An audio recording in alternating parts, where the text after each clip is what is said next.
Every time. What's happening? Every time.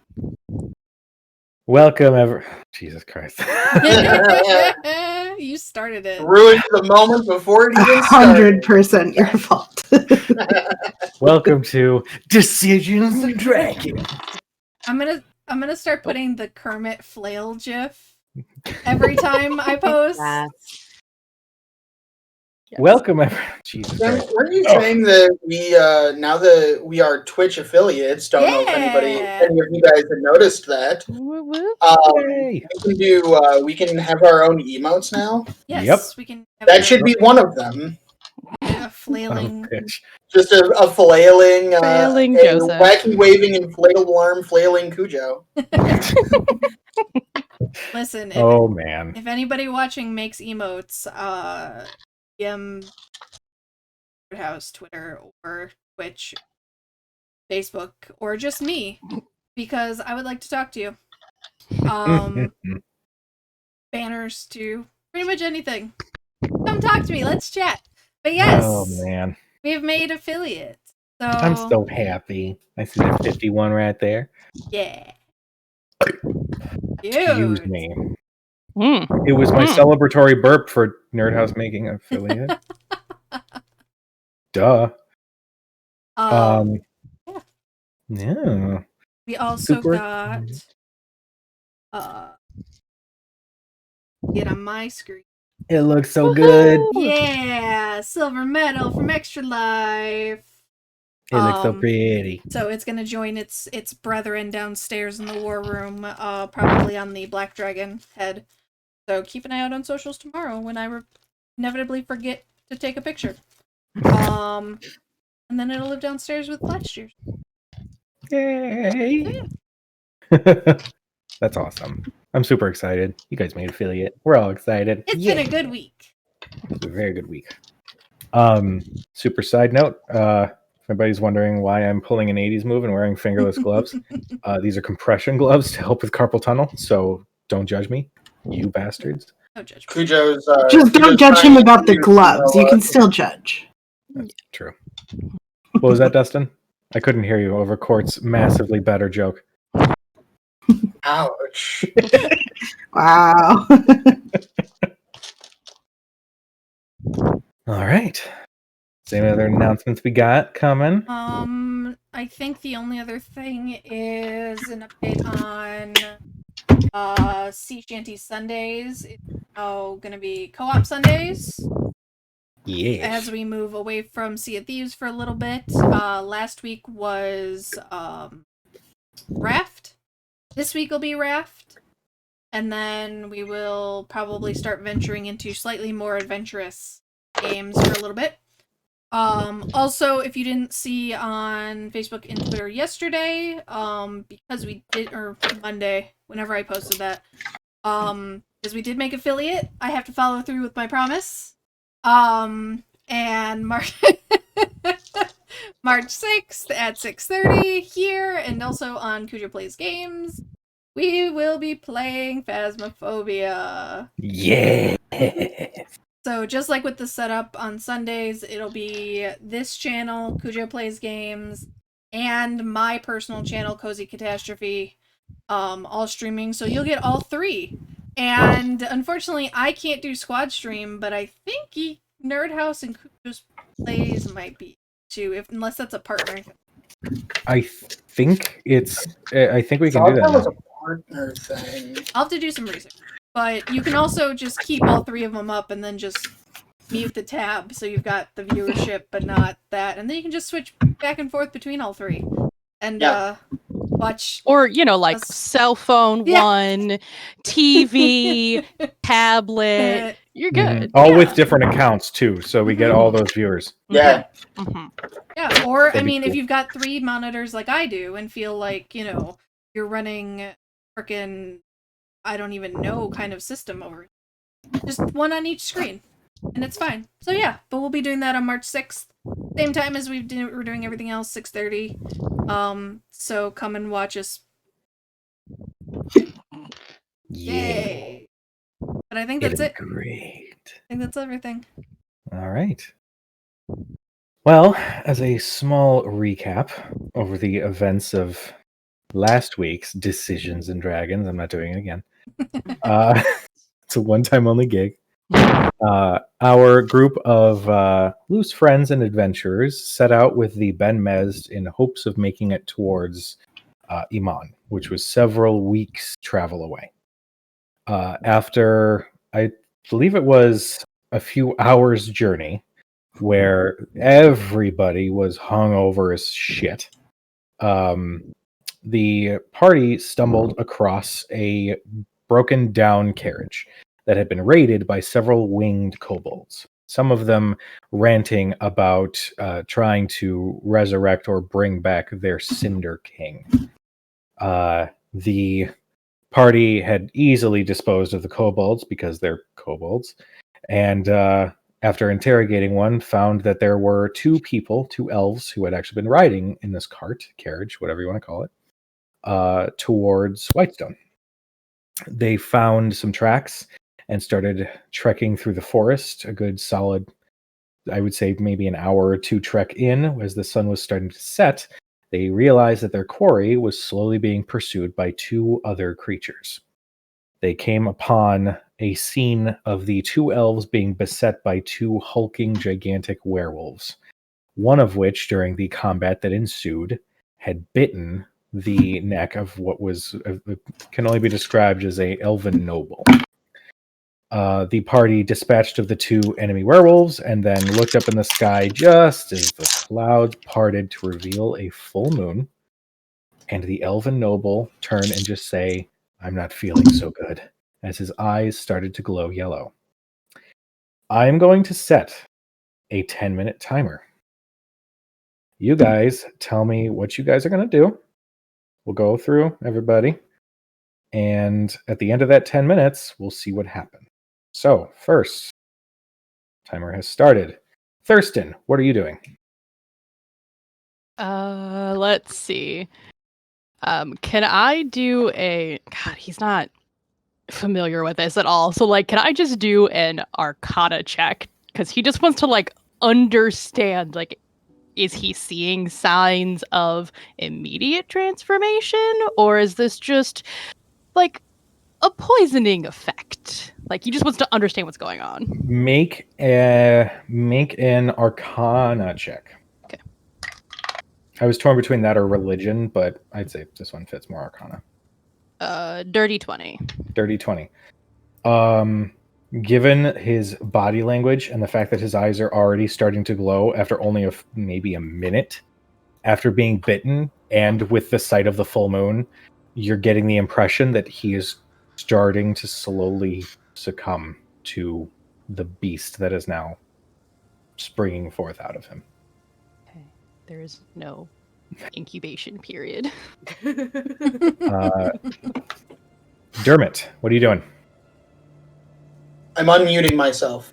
And You then should I am his eyes are already starting to change color. Yes.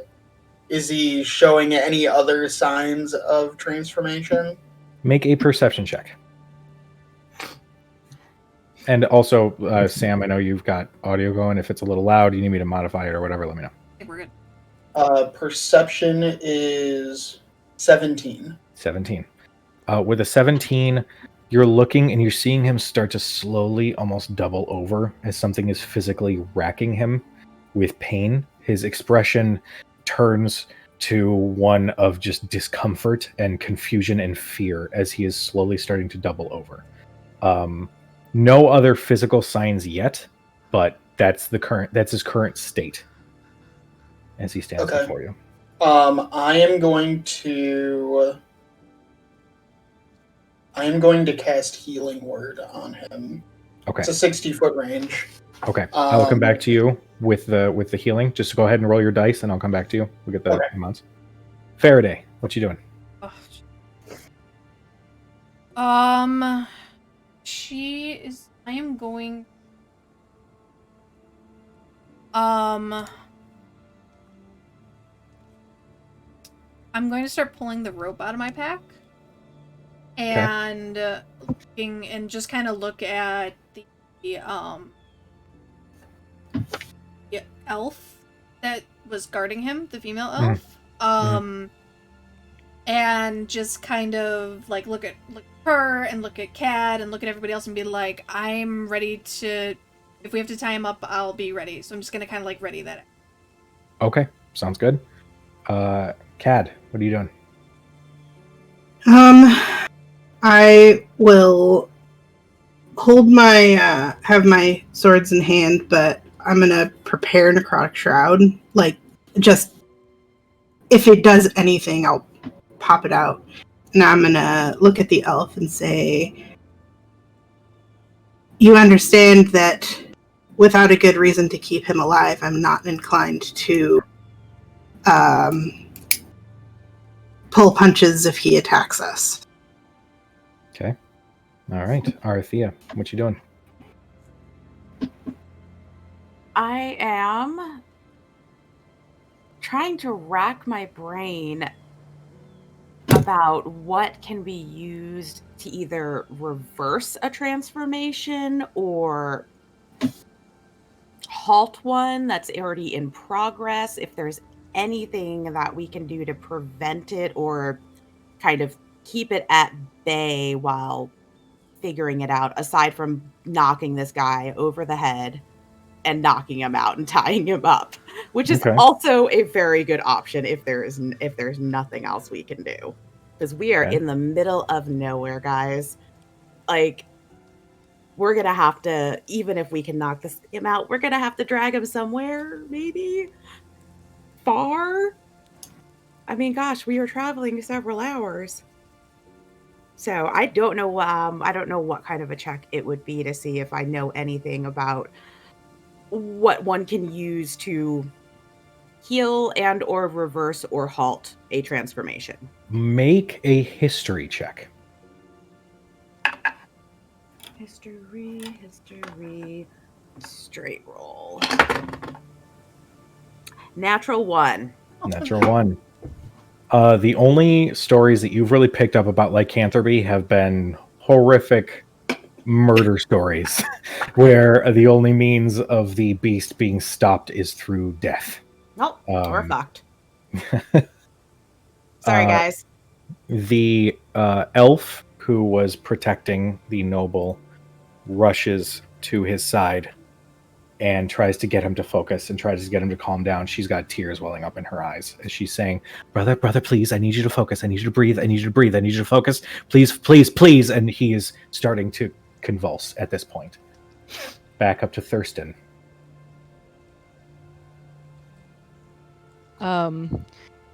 Realizing that it seems like it's inevitable that he is going to turn into a big hulking werewolf. Gosh, he doesn't have anything that's like hold person or hold beast or anything of that nature. Isn't it great? Yes, great. Nope.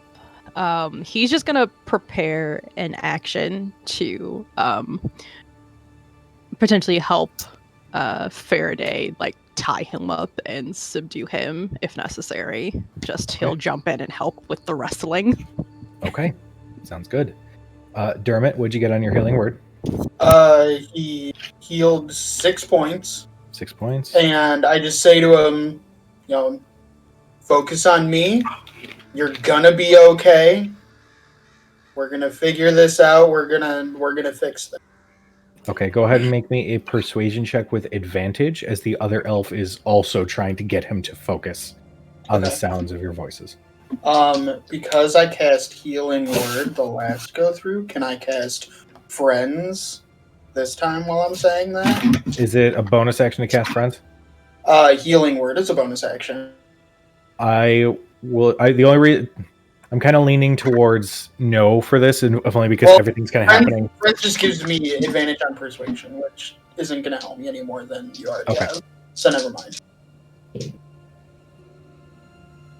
Well, one of those was a natural one. The other one was a 15, which 80. 22.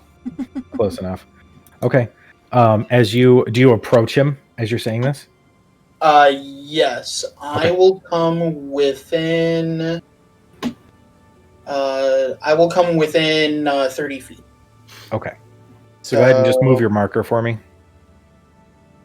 It's not like it's combat rounds. You guys have free movement, just so I know, in case something happens. Yeah, I just Okay. come that far. Okay. As you speak to him and continue to reinforce that we're trying to help and just stay calm, you're going to get through this. He looks up at you, tears also in his eyes as he is now fully freaking out.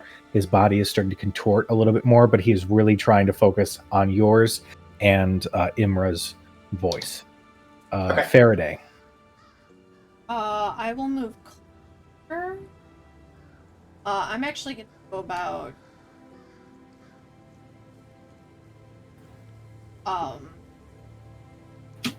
and kind of stepping not quite in front of Dermot, but trying to be kind of a shield in case something happens.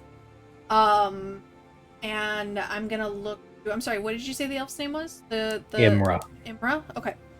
I'm going to look to Imra and say, and ask her what she wants to do.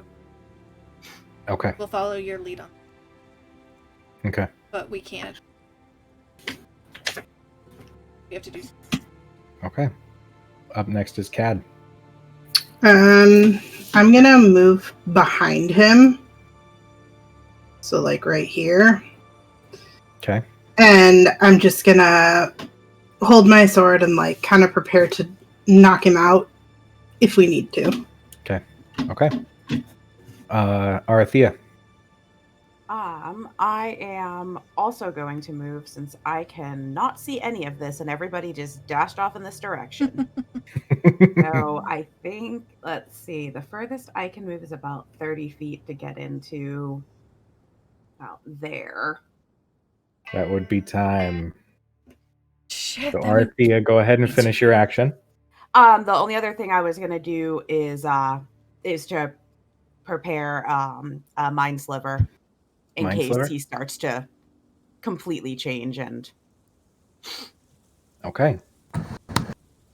So, as Faraday holds the rope in her hand, and as Imra is trying to get her brother to focus on her voice, and as everybody's essentially primed and ready to go in case things go south, Arathea, you start muttering the words and you hold the spell in place just as you see him turn his head and suddenly you hear this popping sound and his eyes go completely yellow and his jaw starts to pop and his body starts to convulse as his joints and everything start popping out of place.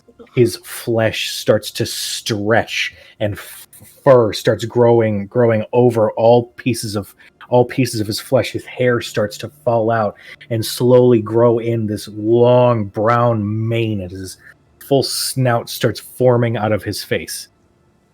We are now going to enter initiative, as he is now starting to fully lose control.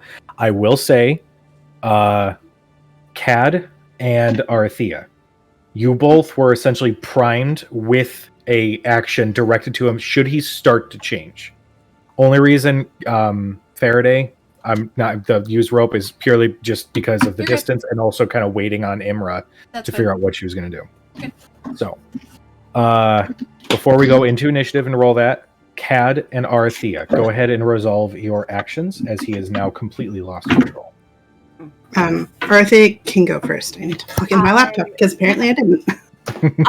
Okay, so I need him to make an intelligence save. Okay.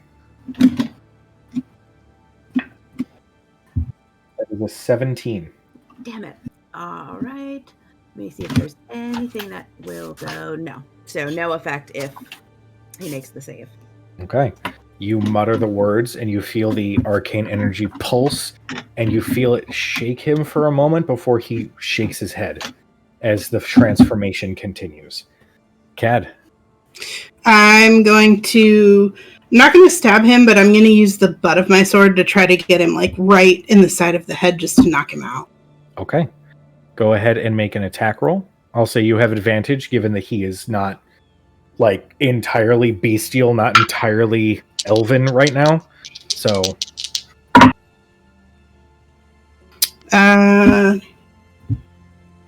24. that'll hit. Go ahead and roll, and because you have advantage, you can add your sneak attack if you wish. I always wish.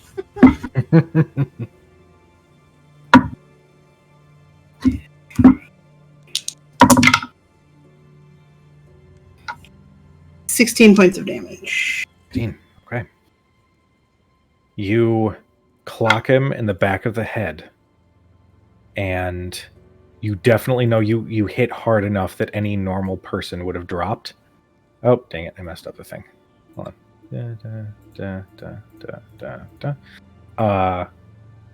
I will mark it down. You definitely get the sense that he is starting to, he's woozy from that hit, but the transformation continues before he lets out a horrifying roar right in Imra's face. I will need initiative rolls, everybody. 11. Okay.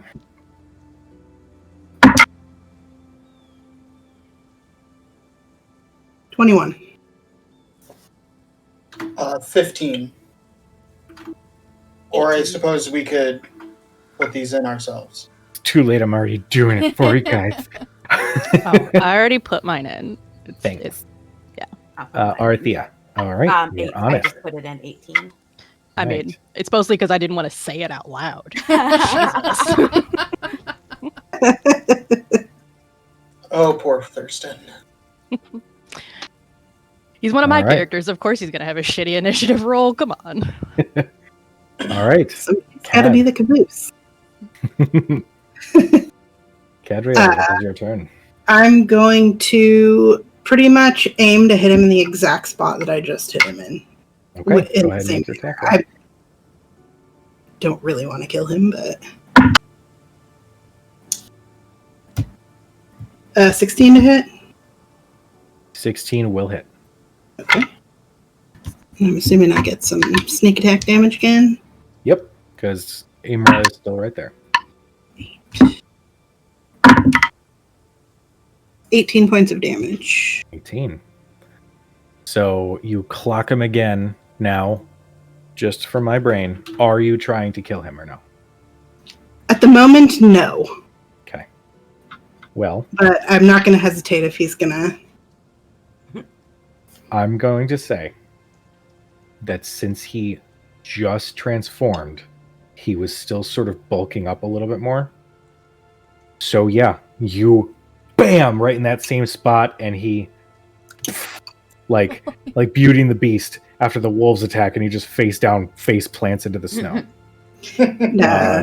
You Nice. see this elven noble who's in a crazy, lanky, bulky, that was an oxymoron, but I don't care, werewolf form. And Imra is staring down at him, immediately looking up to Faraday. Let's time up. Let's go. Yeah. I'll gesture to Faraday and she's like, come on, Okay. quickly. So Faraday, you're making the use rope check. Sure. And then Thurston, I know that you had prepared just in case. So I'll say Faraday, go ahead and make a... Dustin, what would you call a use rope check? I'd say athletics. Athletics? Okay. Oh, why? I mean, Why? I mean- Mm. you could make a case for acrobatics because it's I'll say this. Yeah, I would say I'll do this dex. instead. Sleight of hand. Make... there you go. You know what? I'll sleight say of that. hand. I could make a case for. He's out, I'm so okay with like, sleight of hand. Athletics doesn't... I get what you're... Yeah, we're not grappling though. Like he's not Yeah. awake, Yeah. so. This is like the Um, can you tie a knot properly check. Yeah. Yeah. All right, Which, if- Faraday, when go I ahead and roll. make me... What's up? I said when I roll, it's gonna be garbage. Well, you get to roll with advantage because you're getting help with Thurston. Which evens it out because we're still exhausted. Yep. Yes, it does. So. Okay, 16. Okay. Hey. You and Thurston quickly, even though at this point your muscles are screaming, it is cold. It has been a hell of a long day. You guys managed to securely, not hog tie, but close enough, this werewolf form as Imra just sort of stands and stares.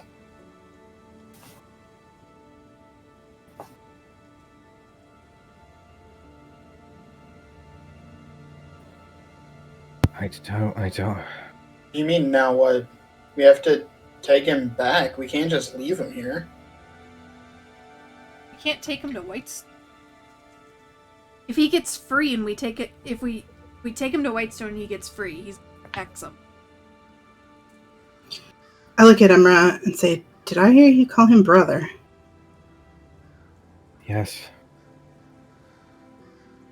Where were you on your way? We'd heard about the Winter's Crest Festival, and we decided to try to make the trek at the last minute.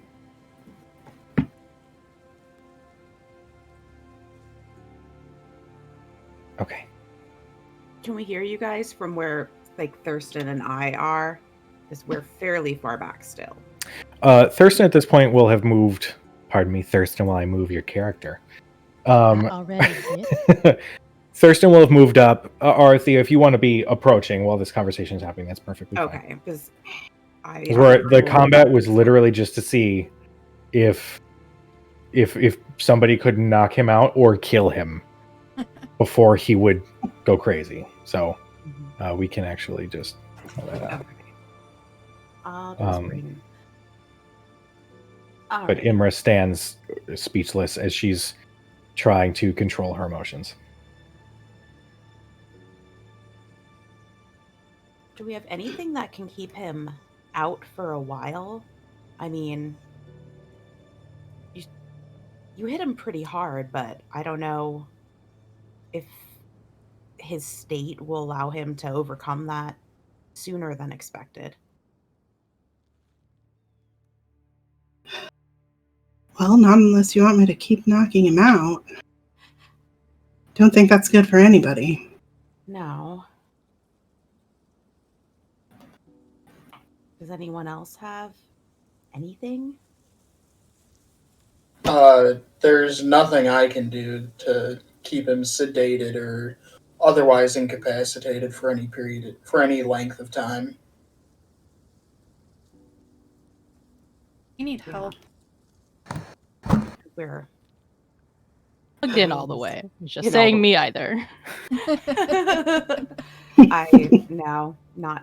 I know I can't use the one thing that might work. I used earlier. Mm. So not until tomorrow, which doesn't help us.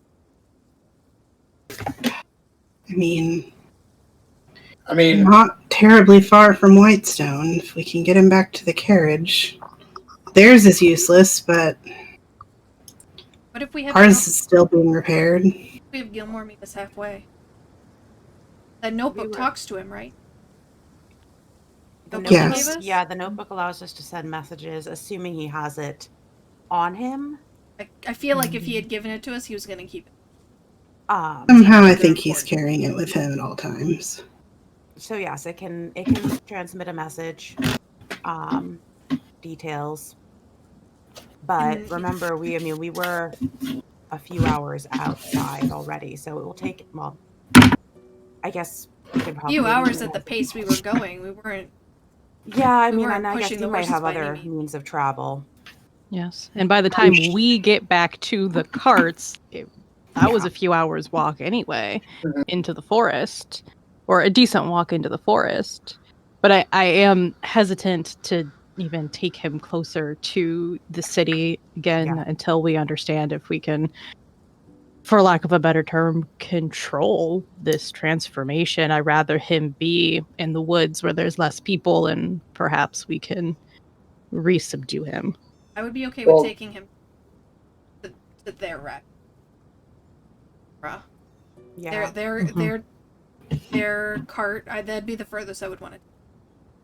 I think Same. that would be easier if we do send a message back and need to give a location. At least we can kind of specify how far along the road. Mm-hmm. There's not And really much. Meds are also waiting for us. We can Do we then, send them on ahead? well, we can at least talk to them. If they're still working on our wagon, then Yeah. they're staying anyway. But at least maybe they might have somebody that can help. We just have to get there. And if Gilmore comes out anyway, that I don't think would be a problem. They might also have someone who can heal. That too. I also think that Gilmore might want to know that there's lycanthropes this close to Whitestone in general. Probably. Someone should know at least. No, we'll put it in the daily log. Well, Do you have- along with the kobolds. We at least have our first step. We need to. We need to send that message to Gilmore, and then we need to start walking back to the wagons. Yeah. Okay. Well, I'll pull out the notebook and a pen. Okay. And kind of crouch down on the ground, just really cold, and jot out a quick message describing about how far we traveled. So I think we said about 4 hours along the road. Kobolds, what they were saying about needing to bring things to bring the Cinder King back, because that sounded important, and that we went after 2 elves, one of whom was bitten by a werewolf. We have them subdued now. We have no way to halt the progression of this, though. Okay. And then just kind of scribble it in. And then watch and see what happens, since we have this the first time we're using this. So you write the words into the journal, and as you do, it's you see this very slight golden glow sort of follow right behind the quill as you write, maybe a couple words behind, but you see it slowly tracing over every stroke, every punctuation mark, everything. And as it finally kind of completes going over that last bit of message, I really want to be like, you see a ... and then you see them like kind of like a wave go up and down. You see a slowly spinning circle. Yeah. A few minutes go by, and then you start to see a message start to be written back in very fabulous calligraphy. It's very saying, swirly. saying that he is sending somebody out from the city via magical means. It will be about an hour's travel for them. Okay. They are a priest that they're a priest of the Raven Queen that might be able to remove the curse.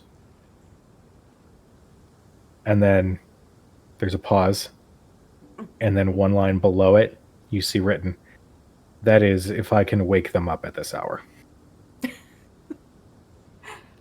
Okay. While that conversation is happening, I go over to the other elf, and I just put a hand on her arm and say, "It'll be all right. We'll get him the help he needs." And I'm going to cast heroism on her. Nice. All right. So it's concentration for a minute. She gets temporary hit points equal to my spellcasting ability modifier, which is +3 every round, and she is immune to fear. Nice. All right. And so I just say, we'll be all right. we're gonna make sure that he gets some help. Dermot O'Ferry, by the way, I don't think I caught your name.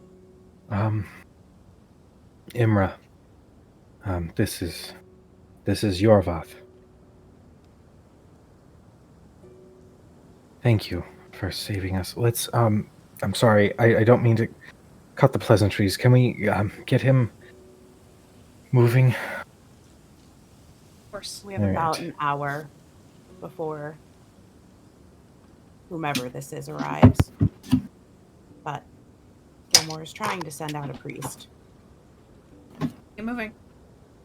All right. So Imra is moving to pick up the knocked out werewolf. Who is helping? Cling party? Can I take out my rope and see if we can find like a long branch or something that's been broken off so we can kind of like, like Luke Skywalker and fashion him to that so he can carry the branch and make it easier? Make an investigation check.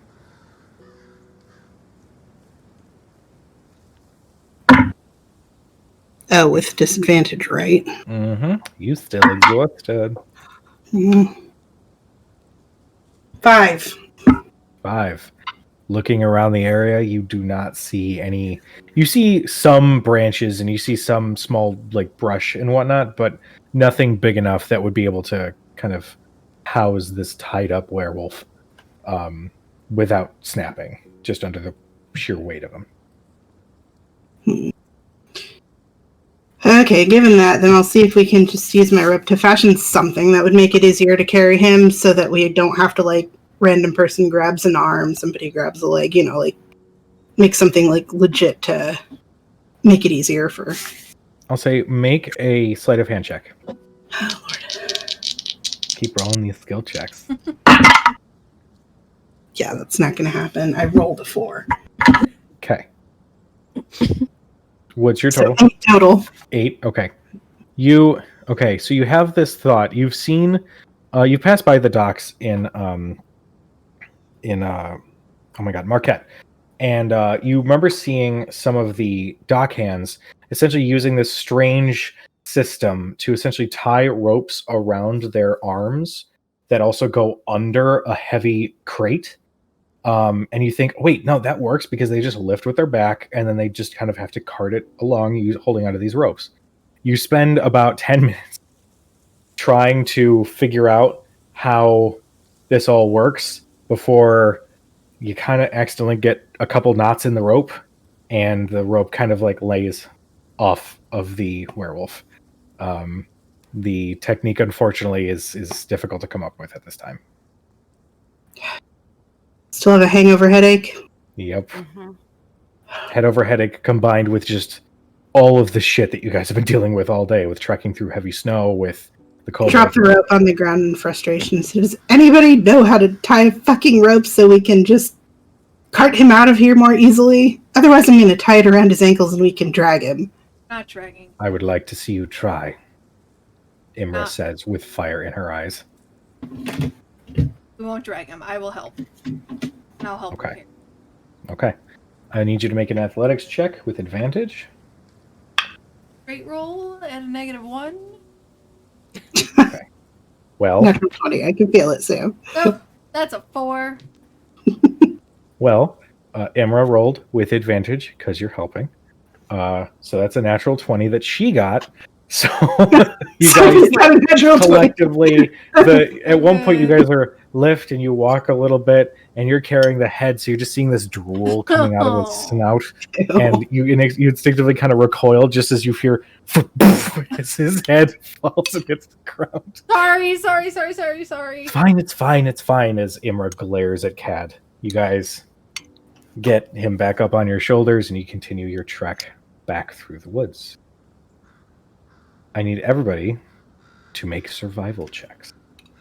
Oh, that I get to, which means I get to die again. Oh, light guard. My elbow popped. My elbow popped from being sassy. Serves you right. Well, Oh! Cujo, this is still disadvantage. Yes, it is. yeah. My first roll was a natural 20. Oh. But it's okay because my other roll was a 19. Damn it. Don't make no damn sense, but Not I still today. got a Oh, God. 19. 19. I rolled a 15 and a 6, and I have a +0, so 6. Okay. I end with a 22. Okay. Arathea, what'd you get? Ended up with a 12. 12. 10 plus 2. And then Faraday, 19. 19. Okay. And Rhodes, actually say something real quick because the audio was super quiet for you for a second. Oh, sorry. I keep fiddling with the thing because it keeps doing weird stuff, my mic today. Let me turn it up.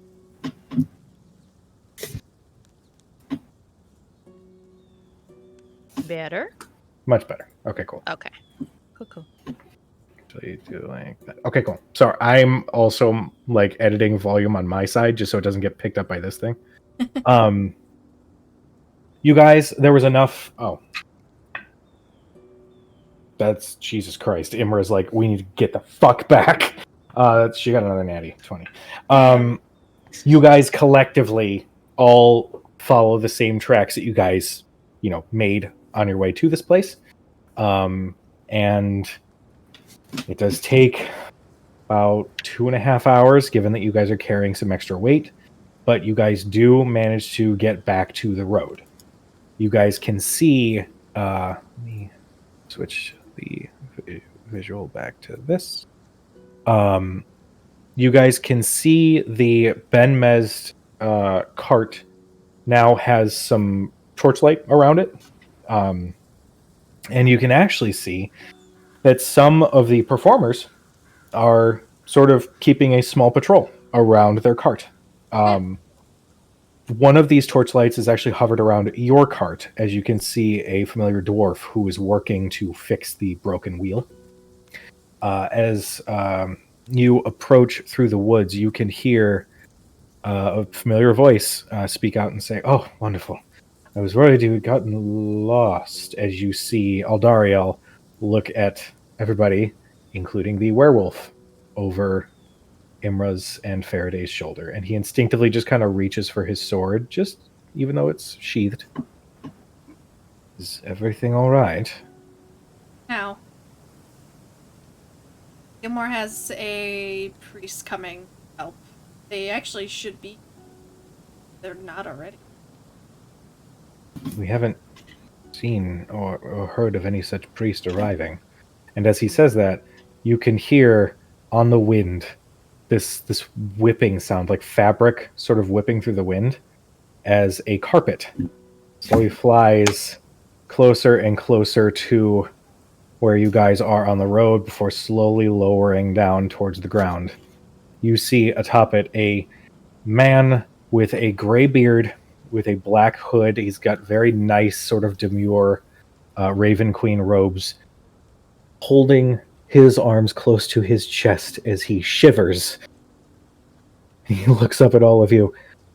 I heard that there was some assistance I could provide, but first, can I please sit by the fire for a moment? Yes, by all means.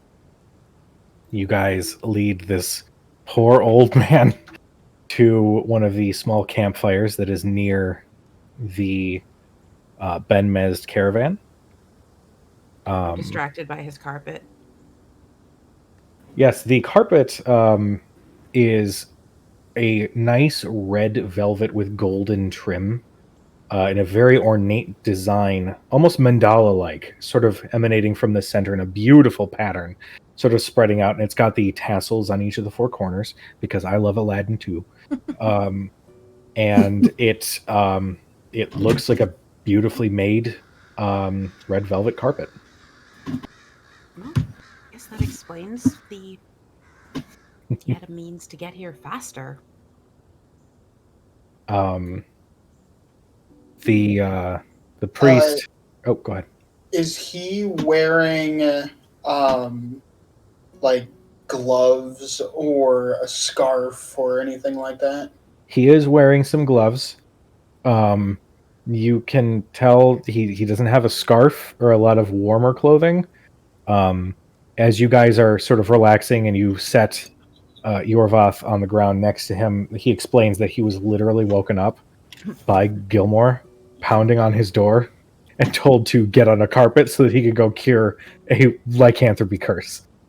So he brought what was needed, and that was about it before he was sent on a flying carpet towards you guys. I will lead him over to whatever fire or campsite has been set up, and I'll take either his hands, or I'll touch his cloak. I'll grab something, some piece of clothing of his, and I will cast Prestidigitation and warm that article of clothing. It lasts for an hour, and I'll say this should help against the cold. Oh, thank you. Oh, that feels amazing. It's like you just took this cloak out of the dryer. It's amazing. Oh, thank you. Now, how long has it been? Couple hours? Maybe, An hour or two. He was attacked. We had arrived in time to save his life, but not quite in time to stop the curse. Wonderful. Well, that should be enough time. He looks up at the sky, and it is the moon. The full moon is still peering overhead through some of the clouds. He then moves towards Yorvath, who's on the ground. Imra is by his side, and some of the Ben Mezd are keeping a wary eye, one of which is actually Aldariel, just sort of like staying back, but they're a little put off by the proximity of this creature. But the priest sets to work, and you can see that he is lighting several of these small black candles and positioning them around Yorvath in the snow, who is very slowly starting to stir. And Imra kind of grits her teeth, looks up and says, "Please don't hate me for this." And then and he stops moving. You see he actually uses the snow as a means of drawing this ritual circle, and fills it with this small black powder, and slowly lights it so that there's this slow burning trail in this beautiful ritual circle enveloping Yorvath as he is muttering this incantation. I'm going to make a roll to see what happens.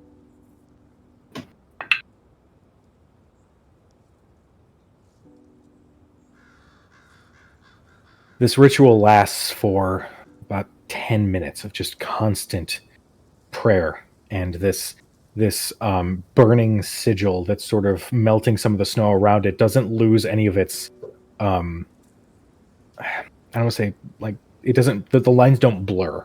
Whatever magic he is working, the symbol is staying in place. And as he speaks, you can hear this sickening popping sound, followed by another.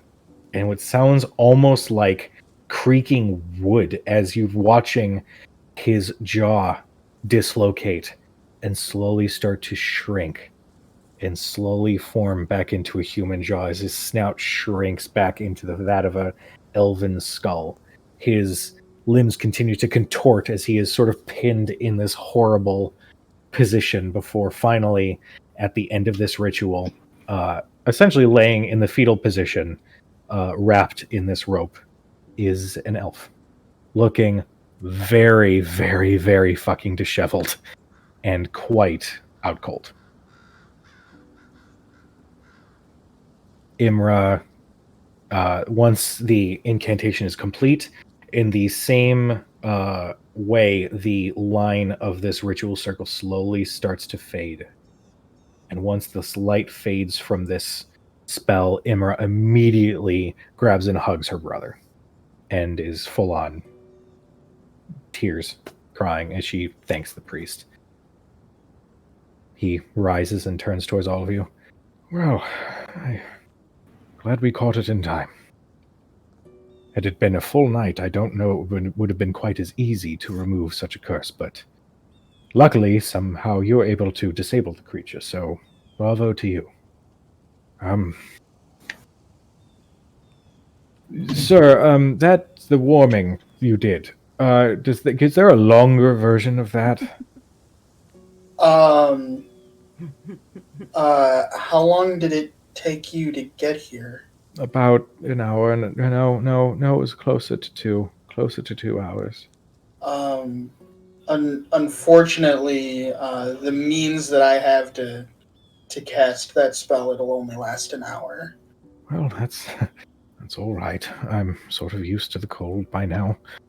He says that just as Eldariel presents him with a torch and just says, "This might not do much, but it'll do something." Oh, thank you. I hope it doesn't blow out in the wind. I will have a few other torches. Good thinking with the book message, by the way. That was clutch. Or else we'd be sitting here with a... I had like another contingency in mind, which would have been a little bit more hilarious, but it would not have lasted long. So, I do not have any torches to give him, but I do. I mean, he can only carry one. Well, only one lit. Can you warm he's his just holding carpet? 2 torches. Right, sitting on Yeah, the You can warm his carpet up a bit. I mean, it'll only last an hour, but... Yeah, prestidigitation is a cantrip, so I'll just, I can only do it on 1 cubic foot of non-living material, but I take his gloves, his cloak, the carpet if it's small enough, pretty much his boots. I mean, I can add on to yours as well. It'll only last an hour, but I spend, 30 seconds or a minute just warming all of his stuff. Got it. Yeah. While Dermot's doing that, can I approach the siblings? Yeah. They're hugging. Well, Imra is hugging a sleeping Yorvath, but she looks up and just says, "Thank you." I kneel down and I kind of start pulling at the knots, not to like disturb him, but just to like, untie him. And then I look to her and I say, "Want to go back to Whitestone? We're headed to Westeros, but should probably get some rest." At this point, I do believe Whitestone might be the closest place to get some rest. Actually, sir, and she kind of catches the priest's attention. Oh, yes. Is there any way there might be room for 2 more on your magical flying carpet? So, yes, of course. Come. Thank you. Thank you. We're going to see if we can find some help. I believe this... What was the name you had mentioned before? Gilmore? Isn't he the magic shop owner? He is. Actually, go to the Wild Rose Tavern when you get into town, and mention that you ran into us on the road, and they'll be able to take care of you. Thank you. What is your name? Faraday. Faraday. My name is Imra, and Nice this stupid oaf is my brother Yorvath.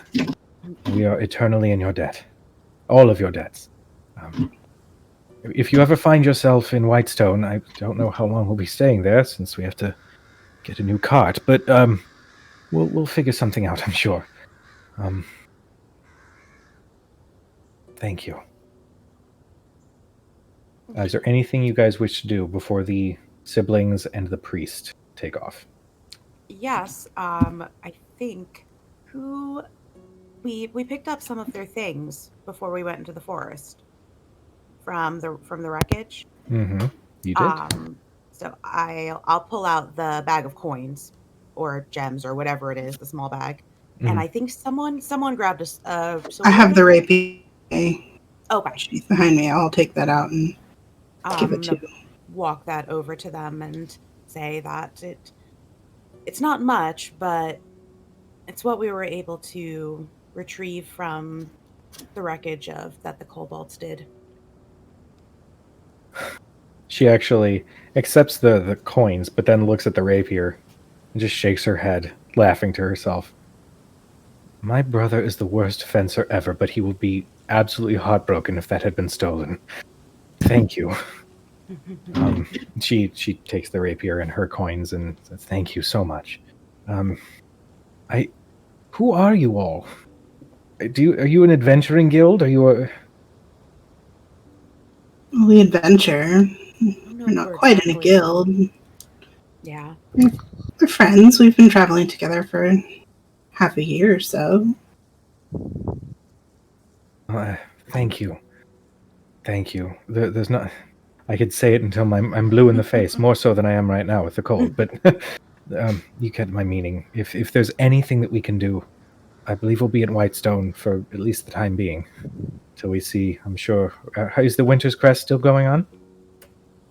Unfortunately, I think the festival has ended. Your father. He just pets him. With that, I start warming all of their cloaks and gloves and boots and things. Boots and things, and boots and things, and boots and things. Yes. And while he's doing that, I'd like to turn to the priest and say, "Sir, I'm sorry, in all of the drama, I don't believe I caught your name." Oh, not to worry. My name is Vaglum. Very nice to meet you. I'm a personal priest of the Raven Queen in the employ of the Dorolo family. It is very nice to make your acquaintance. You look familiar.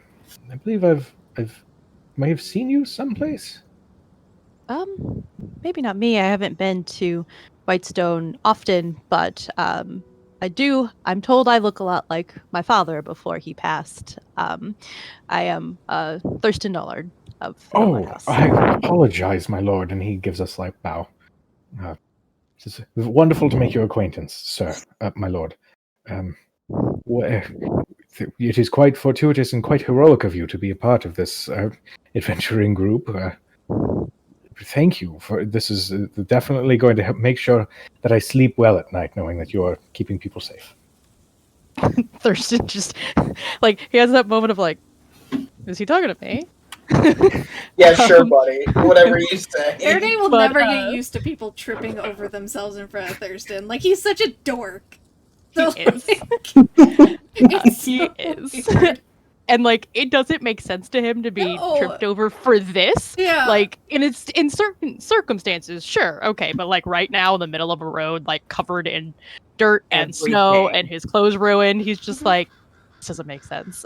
But he just gives a polite nod and says, thank you for coming out here at this hour and assisting. If you're ever in Western, please feel free to look my family up. We'd be happy to accommodate you on your travels. I thoroughly appreciate the invite, my lord, and I will take it to heart. Next time I'm in Western, I will stop by. Thank you again so much. Kujo, what did you say his name was? Vaglum or Vaglum? Vaglum? I think I said Vaglum. I think he said Vaeglam. That is so not how I spelled that. Wow, me Nope, either. not even Nope. Not even close. Alright, I'm sorry. I'm curious. VAI? VAGLEM. Oh, That's I had how a everyone knows it. VAIGLUM. Alright. So add Okay. extra letters. One more time. VAEGLAM.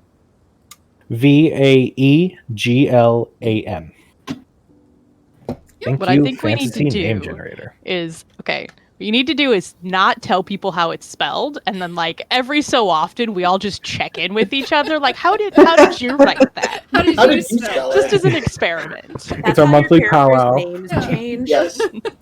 Like over the course of 3 or 4 months, because as you consecutively misspell the word, it It's eventually becomes pronounced differently. Mhm. Yeah. Or if you're like me and you can't read your own handwriting, and you're like, A or U, 50-50 chance, we'll try it. Yeah. Start Call him calling one. out, shouting for someone. As long as you roll a high enough charisma roll, it doesn't matter what you call him. True True. story. Call him baby cakes, and he'd be like, "Oh, You know what? Nobody spells my name right, so can attest.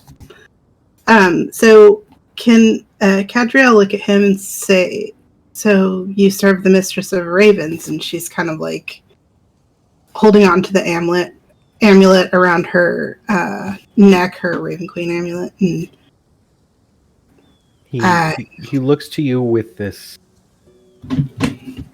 expression of recognition and warmth, and gives a bow. Yes, indeed am. I see you follow her path as well. I haven't always. She's been saving grace for me in the recent months. I am a new follower, but devout nonetheless. Well, that is wonderful. And the length of worship doesn't define the meaning that she has for you. I'm overjoyed to know that she has brought some semblance of clarity and hope.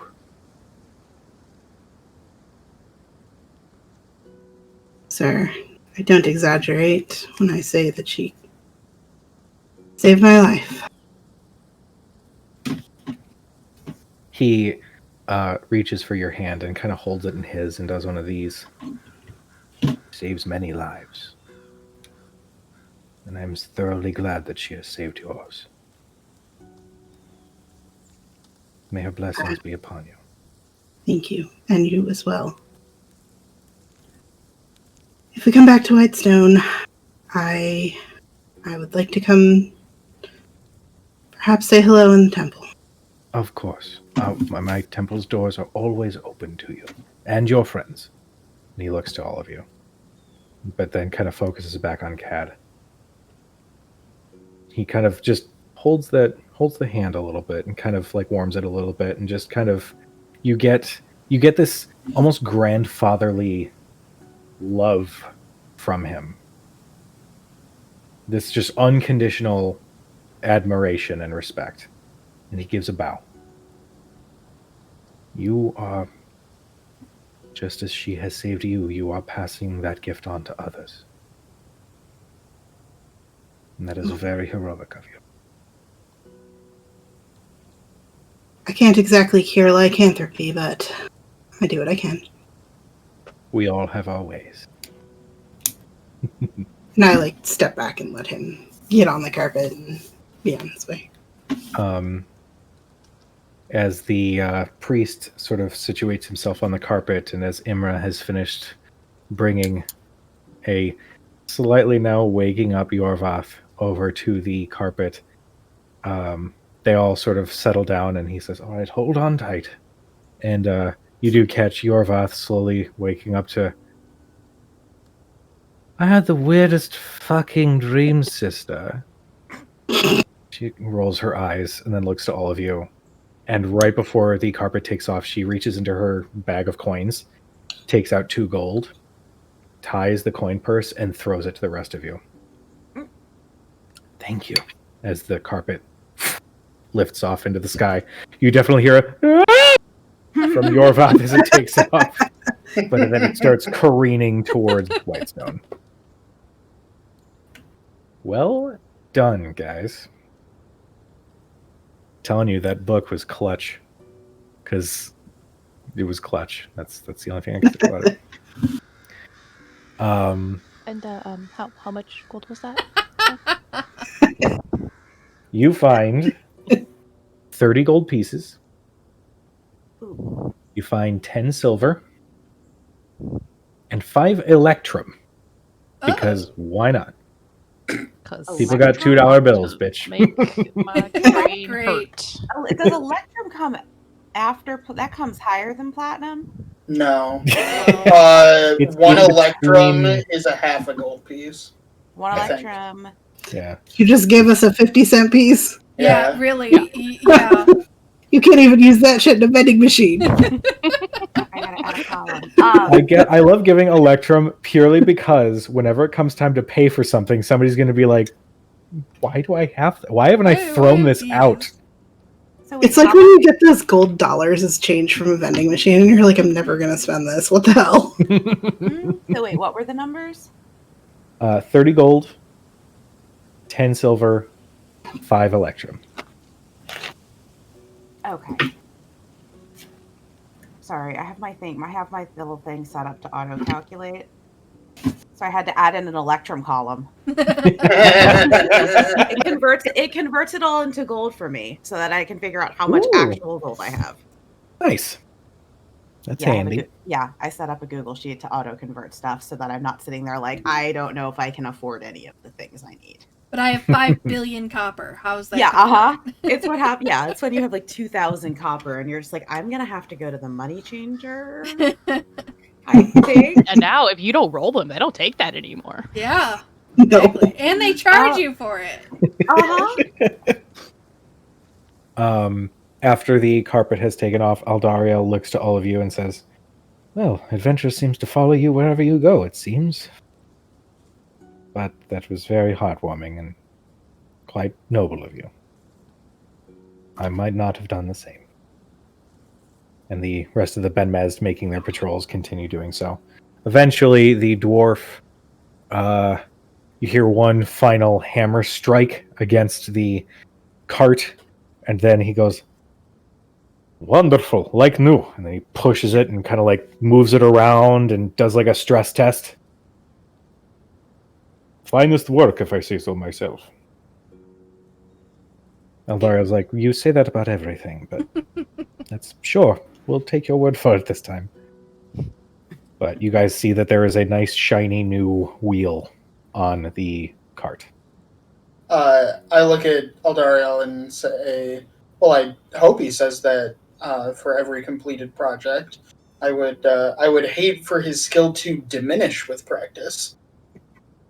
Really depends on how much sood he ends up taking. I'm trying to break him of that, but that's a side note. Well, I believe we've got our watches set up, so if you all look rather exhausted, we can take care of watch if you want to rest. We will take care of this. Thank you. Yes, That would be much please. appreciated. Of course, not a problem. Go, get some rest. Faraday climbs into a carriage. Okay? Name these. Who's spooning home?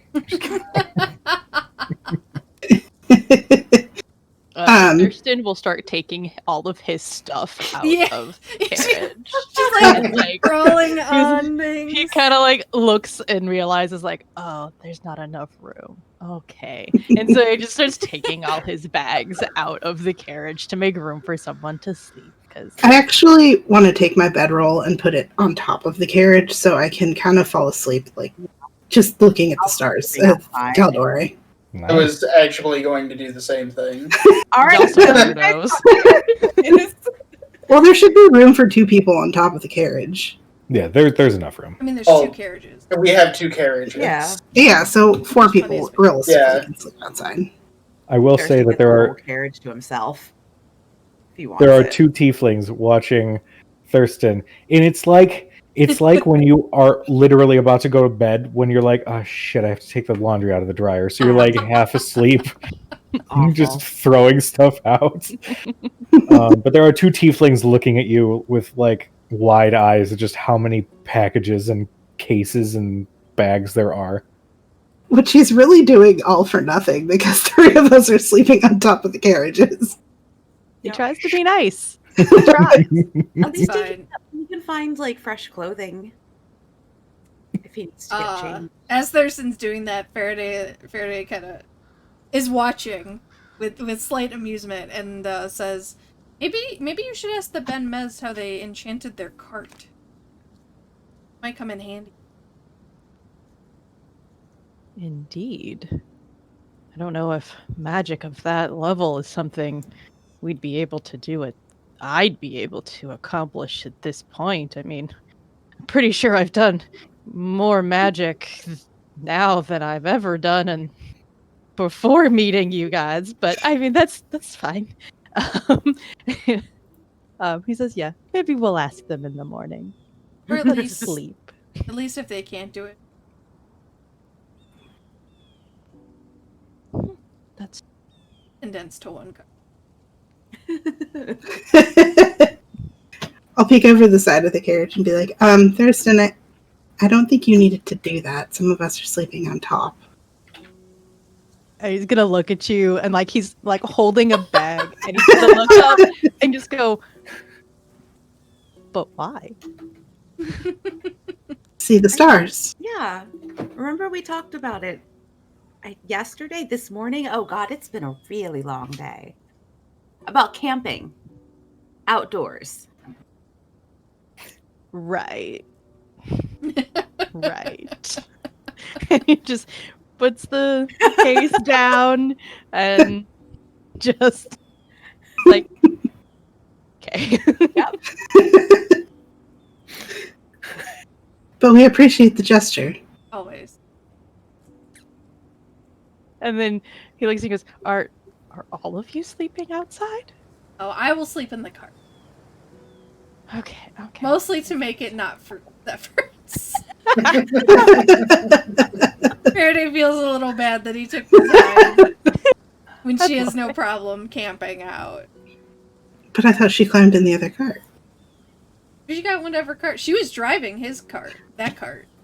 So whichever cart. Oh, You each got your own rooms. Yeah, it's so then you can Whichever. stretch out, you know. Yeah. You gotta have space to like roll around and be comfortable. You don't want to hit bags as you're rolling around. Like, True. Yeah. True. he has manners, God, like- guys. Thurston strikes me as the person on a flight with a window seat that's like torn. Do you leave the carry-on bag on the floor and then lay across the seats? Because you totally took up a seat for your carry-on. Or do you leave it there and try to lean against the window? Like, meanwhile, everybody do else that is like packed into the plane, like whatever we can take, we'll get. And you're like, I kind of want to stretch out. I bought the whole row, so how do I best? You put There the was- this carry-on plane was- on the, it- you put it next to you, and then you use it to prop up your arm so that you can then sleep against the hard thing. Yeah, very smart. I mean, I don't know why. It's a short flight, so they didn't have a first class section, so he just had to buy 3 seats in a row. Oh He my just bought God. he literally bought out the section of They didn't plane. have first class, so I bought a row of. Oh my god! Making my own first class. He's like, it costs the same. Yeah. I mean, to be fair, it probably would. My god! You don't get free drinks. Slowly, you guys all find your spots, and sleep does take you, or meditation for those who don't have to sleep. Everybody, go ahead and take a long rest. Oh, praise you. Oh, thank God. You can keep that level. I'm just kidding. No, you can remove that. God, level. no. It's the God, a campaign while hungover. Oh God. Awful. We had aid cast on us, correct? Yeah. That goes Yeah, away. we had. Yeah, the 5 HP goes away. Oh, it does tell you what your original max HP. Yeah. Yeah, I didn't realize. I don't Oh, remember it look, originally doing. spell slots are back. Yay. Maybe this Mine morning too. I'll prep like something that holds people in case we're attacked by things again. I get my single pack slot back, guys. Yes! Aw. You're such a big kid now. I know. Before the next morning, Cat, you find your sleep restless. You do manage to slowly let sleep take you as you're staring up at the stars. And you feel yourself drifting, like you're floating off of the ground. And your eyes open and you see this beautiful golden meadow, beautiful golden hills in the distance, maybe one or two trees visible. You can see and sense this warmth and contentment, just as a raven lands on your shoulder and sort of nuzzles up against you. And reaching up to scritch the neck of the raven, you turn and look and see that the raven's eyes are two different colors. One is pure dark with a little hint of brown, like a golden brown, typically of a regular raven. The other is, you can't tell if it's real or not, or if it's some sort of magical illusion, but it looks smoky, like you're looking into a foggy forest. In the center, floating where the iris would be, is this piercing, fiendish green, and this pupil staring right at you. And just as you make eye contact with this eye, you feel the pressure in the air shift. A hard wind blows through this meadow. Clouds start to gather in the sky and darken. Lightning strikes right next to your foot. And just as this storm rolls in, you can hear this low laugh.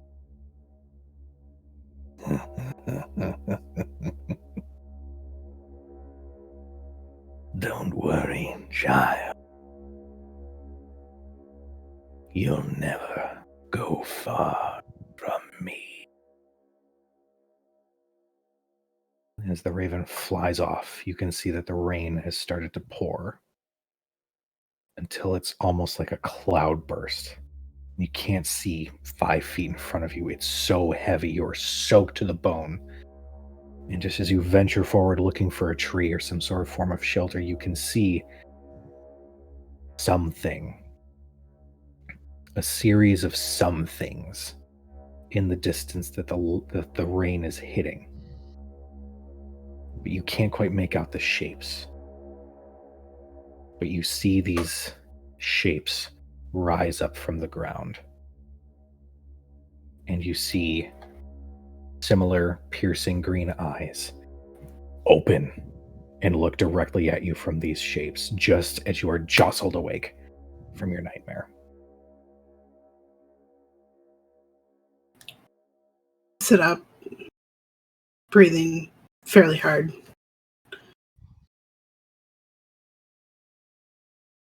And I try not to wake Arthea as I climb down from the top of the carriage. And, I wouldn't be sleeping. oh, that's right, you don't sleep. Can I All roll right. to see whether I notice Make her wake up? a perception check. Oh, with no disadvantage, finally. Okay.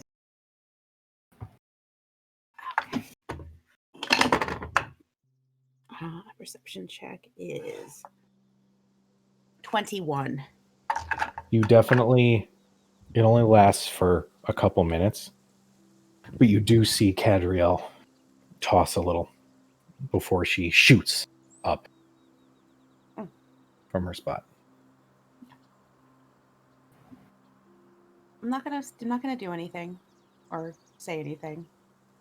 I'm just gonna note it. I'm gonna climb down from the carriage and go find one of the Ben Mezd on watch that just looks tired and sleepy. I'll tell them to go to bed, and I'll keep watch for them. You approach a humanoid that has these like larger than normal eyes and this strange beak-ish sort of appendage coming out of their face. You see that this is a shifter, and they are like, even the eyes are so big, it's like watching a drowsy owl. Just Oh. It's so cute. she stands about like 4'5". Like, she's not a super tall creature, but she's got a little spear at her side as she is trying desperately to stay awake. You jostle her and she goes, "Oh, can I go to bed now?" Yes, go ahead. I'll finish your watch for you. Thank you. And she sort of like walks and drags the spear on the ground behind her. She climbs into the cart and disappears behind a small curtain.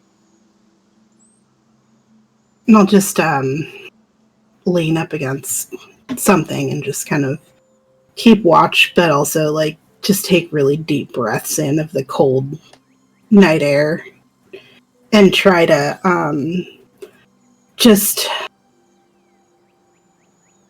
make mental note of everything I just dreamed about. Okay. And I'm not sure if it means something, but it felt too real. Okay.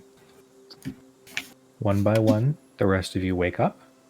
At one point, emerging from the cart is another dwarf with a fiery red long braid going down. His beard is also tied up just as much. He is 100% shirtless, covered in ridiculously like crazy tribal tattoos that go all the way down to his fingertips, all the way crawling up his neck and across his face as he goes over to the small campfire and starts cooking breakfast. Now you can see he's opening some eggs, he's cooking up some bacon, he's actually cooking up a nice little spread for everybody. And one by one, you all awaken to this wonderful, alluring smell of freshly cooked campfire breakfast. No hangover. No Yay. hangover. Yay. Yeah. Oh, that smells good. Thank you. It is my Much special better. recipe. Much better than yesterday morning. The recipe consists of putting bacon in pan and then putting heat under pan so it cook. That's a special recipe for food in general. Yes, Yes, but this that's one it. is mine. He goes back to cooking. And you guys all have a nice, satisfying breakfast to wake all of you up. This next chunk... Actually, is there any conversations anybody wants to have in this next little bit? Thurston may have to organize luggage. Faraday may have fallen out of the cart trying to get out this morning. I feel like she's like one of those spread eagle kind of sleepers. Mm. Like, takes up as much room as she can because she can. So like, she may have been like curled, like, and like a cat, she kind of can sleep anywhere. So like, she curls, like she meditates, but really it's just like lounging over whatever surface she can. So there may have been some stuff knocked over. She kind of like stumbled out of the carriage this morning. So he may need to check on that stuff. But otherwise, He's got to put it all back He's in content. anyway. That's why he took it out, so that you could store it out. It's that's true. totally fine. This next chunk of time is to be over the course of 1 week. You guys continue to travel with the Ben Mezd with no other interruption. Yay. And if you look at the map, you guys are now through that long path coming up on the Turst Fields, which is that next big settlement just south where it sort of splits off in a couple different directions. The climate starts to warm up a little bit, given that you guys are moving a little bit more south. So you guys are still, needing some sort of jacket or something like that as the weather lightens up. There's only a little bit of snow on the ground at this point.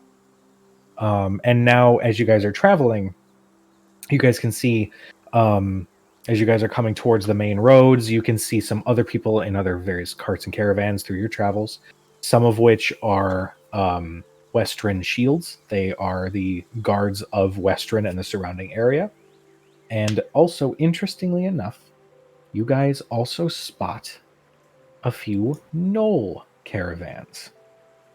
These gnolls have come up with a cart of their own. They dress in very tribal-esque clothing, but they don't have any particular weapons on them. And they appear to be heading in the direction of Turst Fields. They see the Benmez cart along with yours, and they give a small paw wave, and they continue on their way towards town. Did somebody say that they wanted to check to see who enchanted the Benmez cart, or no? Yeah, that's a question Yeah. that Thurston wants to ask at Magic some people. point in the. It doesn't have to be just at some point during their travels. Yes, he would have, probably Yeah. at night over the campfire been like, "How, may I ask, how do you manage to fit so much inside?" I'm afraid it's not magic that I have been able to encounter before. Oh, well, Aldariel speaks up with a sort of excited tone. You see, we were just a fledgling circus troupe once upon a time. This was many years ago. And there was this human woman. She called herself the Wayfarer. We didn't really catch her name. We just figured maybe it was her gimmick. We don't know. Maybe she's a traveling storyteller of some kind. Well, it turns out that she was actually a very accomplished wizard. And she was actually able to enchant this cart to allow more space on the inside and even transmute, I think that was the term that she had used, to make it look almost like a dining hall. So we're still actually struggling to figure out how best to decorate it. Do we leave it as it is? It's just a big dressing room? Do we actually use it as a big, please come in and experience the wonders that are the Ben Miz? We're not quite sure, but it's thanks to her that we've actually been able to amass several resources to make this troupe truly the professionals that you see before you. Wow, that's fascinating. The Yes, Wayfarer, it you was- said.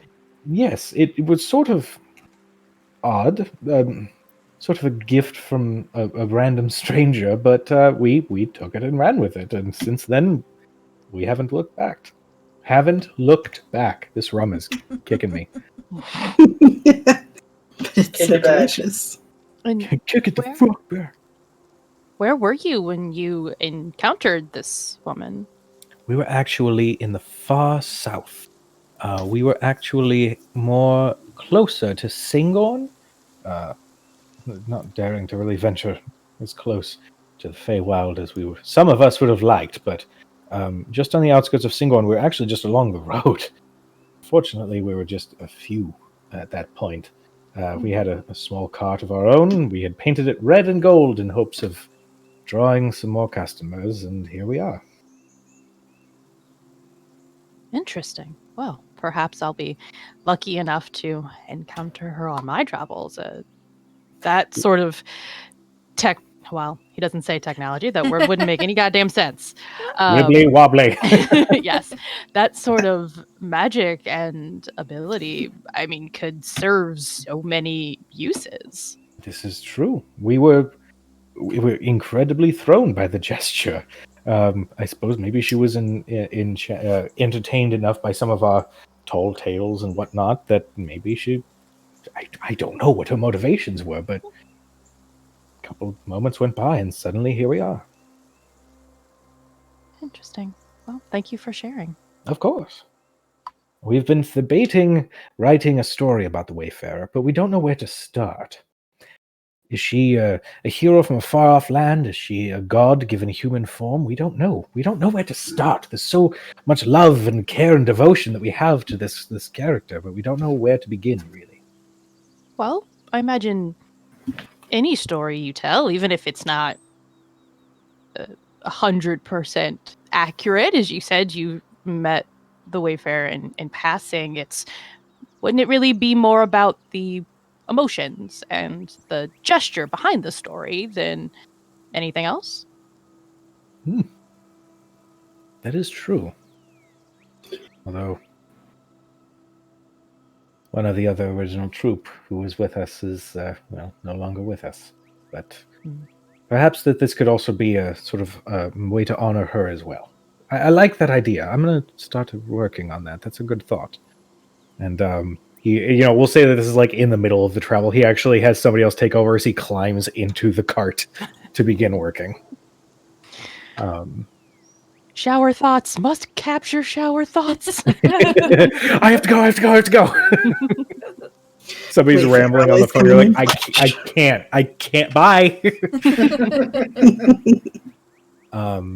But you guys approach the large, beautiful fields of Turst Fields, and you can see that there is a small settlement, about 10 or 15 buildings or so, with a larger building sort of on a hill in the not too far distance, maybe like a city block off or so. Let me move the thing. Boom. You can see that there are some postings where there are very clear, like small, what look like guard stations of some kind, just security patrols and whatnot, that actually are uninhabited. As you guys continue to approach, you can see that there is, there are no real city gates or walls or anything to this town.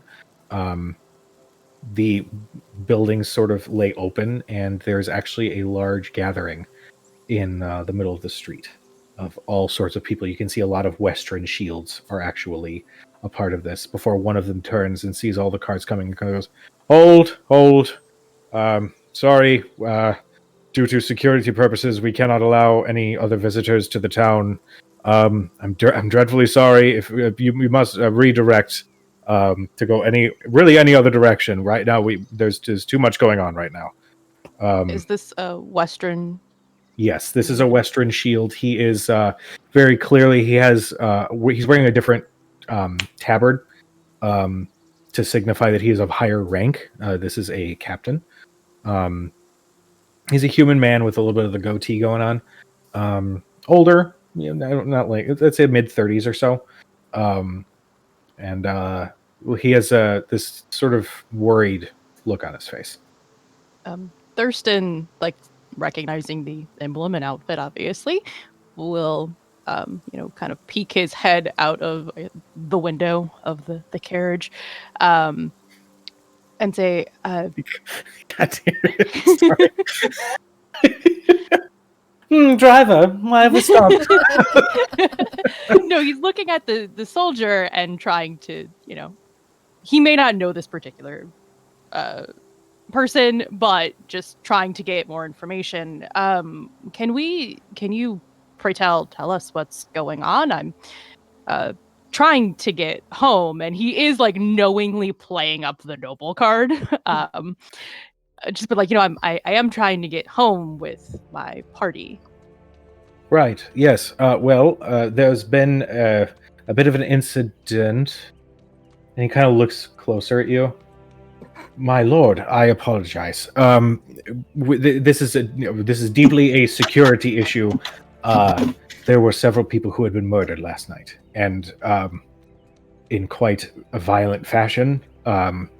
Given the delicacy of the situation, and there's just a lot going on in this town, and in order to keep you and your compatriots safe, we would ask that we can have some shields redirect you around the town, if you wish. Murdered, you said last night? Yes. What happened?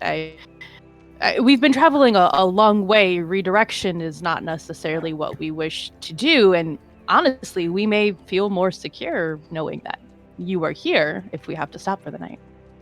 Make a persuasion check with advantage. Okay. Feel so secure knowing your big arms are gonna keep us safe.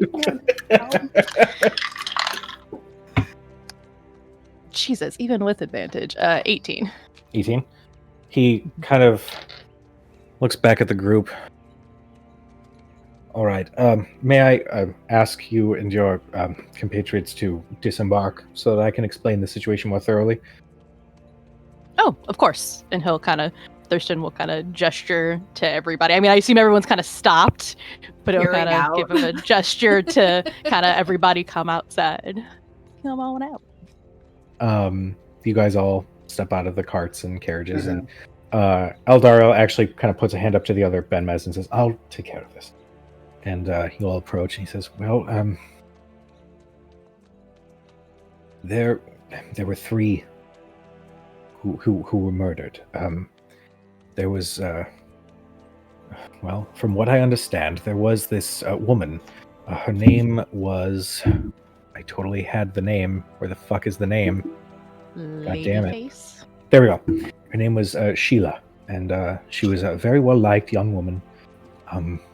It appeared that from what some of the people have said, they thought she had flown into some sort of a rage of some kind and had quite literally tore people apart, and some of our shields managed to well, she would be put down. She was raving. She was almost monstrous-like, but there was something that triggered her into going into this rage, and we're trying to quell some of the townspeople. Apparently she was very well liked, and it's put all of the production on the farms on hold. Understandably, you said raged. What sort of experience was it? Did it look as if it was a transformation of her body, some sort of curse, or? We do have one eyewitness. I mean, this is just for witness accounts of just hearing what was happening, and some of my soldiers. We do have one witness who is inconsolable right now. We're trying to get a little bit more information, but right now it's been very difficult. And unfortunately, the town is also home to some travelers. There is a bit of a higher up dwarf in town, sort of campaigning to be the next mayor. It's a rather tenuous, annoying political situation. Not that all politics are annoying, of course. Whatever the noble class chooses to focus their priorities on, we are there to support. And he sort of and quickly backpedals. Can I kind of like cut him off as he's starting to like, yammer on as he's trying to like placate Thurston and say, "Can you just take us to the bodies?" He looks back again.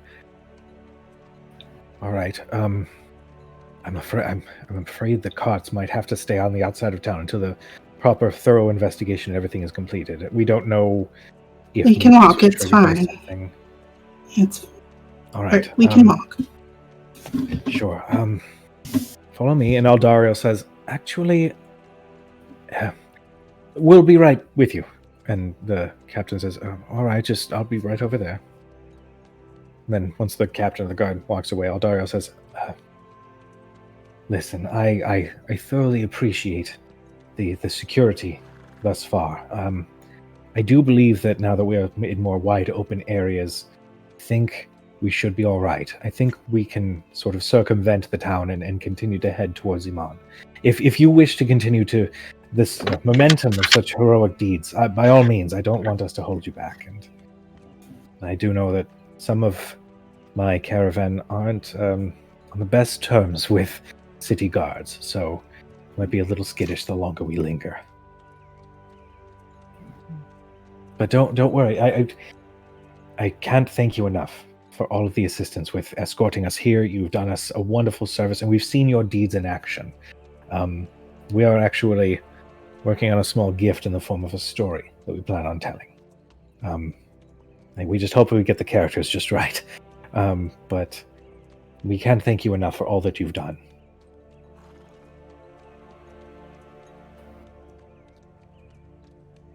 If you feel like you need to, go ahead. We certainly can't expect you to follow us on all of our. And I kind of look at the rest of the group. Would follow us to all of the adventure and heroics that seem to follow us around. and I take his hand and give him a handshake and say, He pulls you It is into a hug. "It has been an esteemed pleasure to travel and play with you and yours." He gives you a hug and then returns the handshake. The pleasure was ours. You are truly an accomplished musician, and we hope to hear tales of your beautiful songs, along with, of course, your fantastic instrument there. She has a name. I apologize. I was not I don't aware. say that out loud. I don't say that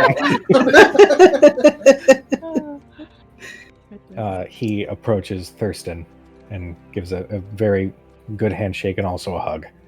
Thank you. Thank you so much. And Of course, if you... Oh, please. I was going to say, we're actually making some headway on the Wayfarer story with your inspiration, so thank you. Oh, I'm happy to hear it. Hopefully we'll run into each other again and I'll be able to actually see the performance. And as you're traveling, I don't know which path you'll take, but if you do go through Western, if you need anything, our manor is on the outskirts of town, but if you do need anything, supplies, a place to even stay for the night that isn't your absolutely wonderful carriage, do feel free to stop by. Just... My mother might be a little shocked, but I assure you she will be accommodating. That is very generous of you. Thank you. I understand you're a noble, yes? Yes. Well, thank you for your esteemed patronage, my lord. And he gives a very graceful bow. And having, traveled with him for over a week, it's like, Thurston's more taking it as a joke than anything else. As he finishes the bow, you hear a little coming out of. He quickly does a little magical spell to do a farting sound. Thurston will just chuckle and give an over-exaggerated bow in response. It's his sort of gesture of big joke, but then let him go on his way. He approaches Faraday. Says, You continue to mystify with your beautiful looks, and I wish I knew more about you. We will cross paths again. I do certainly hope so. He gives you a nice warm hug. There's him back. He approaches Cadriel. My wonderful follower of the Waven Queen. Jesus fucking. It's okay, you need to stop drinking. Follow Wavens! Following Wavens! The Waven Queen! Fuck it, he says that.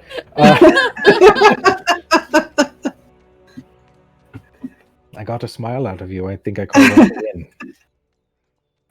I'll the coat, I'm still wearing it, and I will turn it the lovely red and gold colors that it was when he first gave to me. I say, I will take care of it. Thank you. And he gives you a nice warm hug. Turns to Arathea. My darling, what other questions do you have?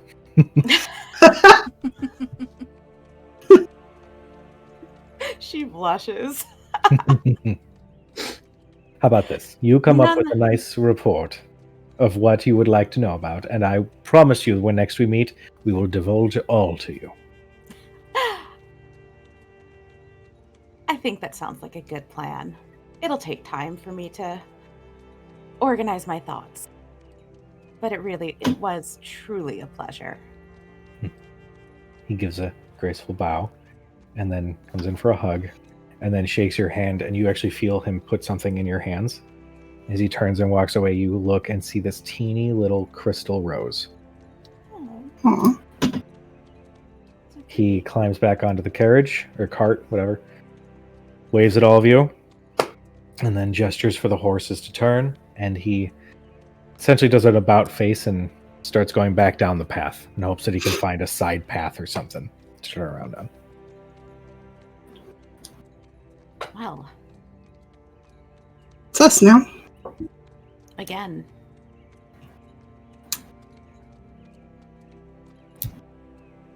I guess we have a new mystery to solve as well. Should we And I'll nod toward the guard who I presume is waiting off somewhere in the distance. Yeah, I just look at the rest of the group and say, so we're investigators again then. I mean, it seems like everywhere we go, something weird is happening. I don't know if it's us. Is this normal? I try not to think about it. Oh. What if it's all connected? Well, then we ought to... I do find that unlikely. We are quite a ways from Whitestone. Well, everything's connected. But we're also not terribly far from Jurin Village, where we do know there is, well, think ties to something that's happening. This town is essentially in the middle. Yeah. At least take a look.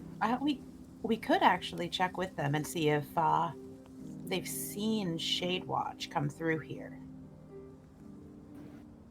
I think we should look for those runes too. Yeah. Gilmore seemed very alarmed by them. Rightfully so, given what they did. But, I mean, for now, we'll just keep note of any coincidences, oddities. Put them in your nightly reports. They've been quite boring for the last several days. I haven't sent, but... Do you send any more messages to Gilmore with your reports? I don't think so. Probably a confirmation message the night that we sent them back on the carpet. Okay.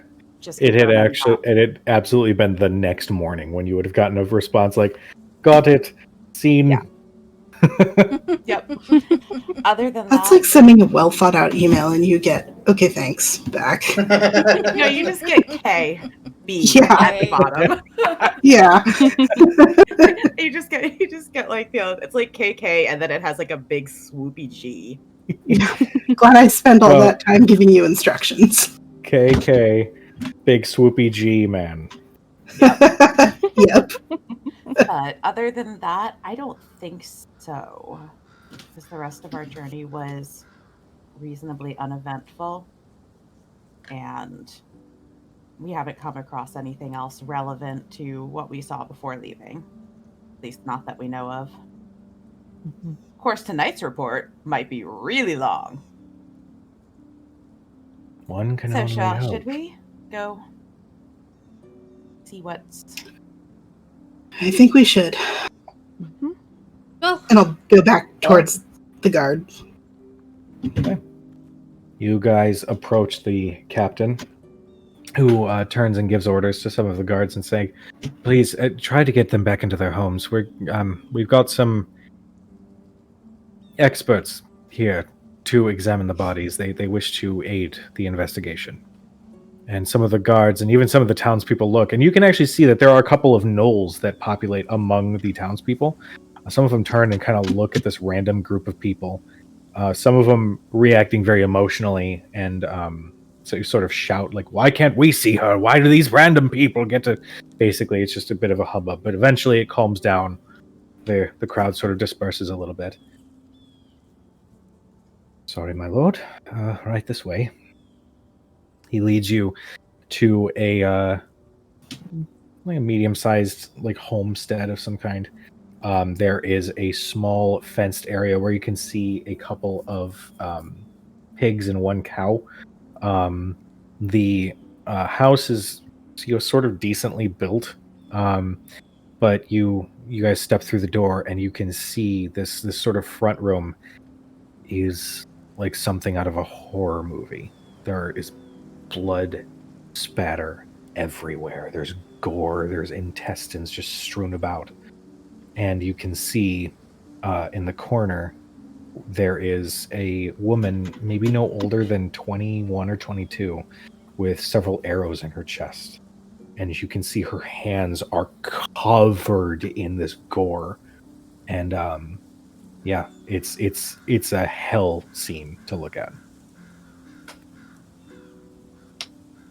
But you can see, this front room has a small fireplace. There was a small table with a couple of chairs right next to it. There was a very rudimentary kitchen.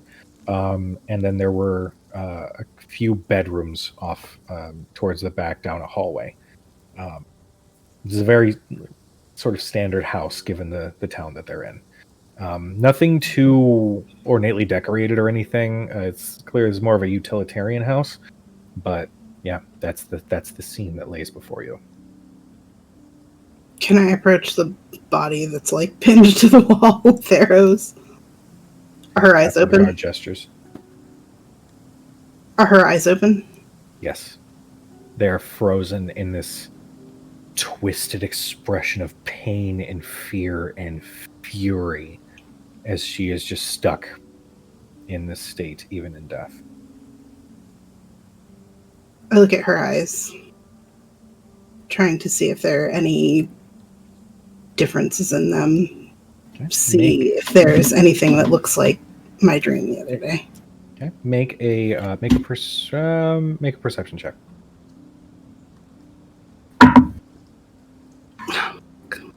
9. 9. Looking at her eyes, you kind of move the eyelids a little bit, and they're sort of, it's odd staring at just a dead person's face, but they are a deep brown. There's no sign of anything relating to your dream. You can see that they are a little bloodshot, but nothing relating to the dream or vision that you had just seen. And close them. The eyes are closed. And I just kind of want to look at her clothes to see if there's any of that same, any runes or of that same symbol that we saw previously on the in cemetery or anything like that. Make an investigation check. And while Cad does that, what are the rest of you guys doing? Can I make an investigation check just on the room to see if there was, obviously not knowing what I'm looking for or not looking for, just to see if there are clear signs of, like, any theft? Okay, go ahead and make your investigation check. Faraday, what you doing? I actually want to take a look at, kind of step close to Cad. Just take like a general look at the body, see if there's any sort of indication of maybe not the same type of magic I use, but maybe something like if the blood, if she has any cuts on her hands or arms or anything that kind of looks familiar. Okay, make an Arcana check, given that you're checking for like mystical stuff. Thurston, what you doing? Thurston rolled a con save to see if he Ralphs. He rolled a 6. Oh no! I will say that the captain of the guard hears the and then immediately turns and like pushes / turns you towards the open door. He says, "I'm sorry, my lord. I hope you please don't chop off my head for that. I just don't want it's No, that's fine. Sorry. Thank you. I wasn't quite expecting that. Thank you. I did sort of warn you, but that's fine." Wait, he didn't have an accent. "I did sort of warn you, but it's all good." And Arathea, what you doing?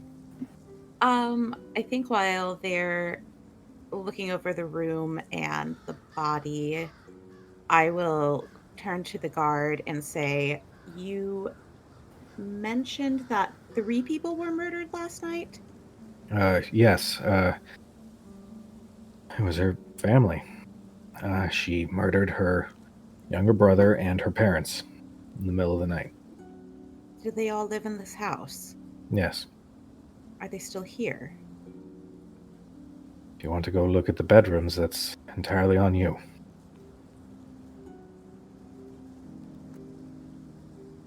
I'll take the advice as it was intended, but start heading, I guess, off toward the hallway and the bedrooms just to see what the situation is there, and I'm probably going to regret it. Okay. So first up, Cat. I rolled a 21. 21. Looking at her body, you don't find any arcane runes of any persuasion like that. It doesn't appear that this was something magical. However, as you are investigating the body, you do find on her, in a sort of like a small hidden pouch in her dress, that there is a small little leather packet. And opening it up and kind of sniffing, you can tell that this is sood, which is drugs. Faraday, you are examining the surrounding area. You're examining the body. You're checking her hands. You're checking kind of what's going on. You don't feel any shenanigans happening. It's what was your roll again? 21. 21. You do get a slight, like one hair, like perks up, and you can't quite place it, but you know it's nothing blatantly. It's not like somebody cast a spell in here, Sure. but there was something Magic. dark and arcane and Okay. magical that sort of took place here. Okay.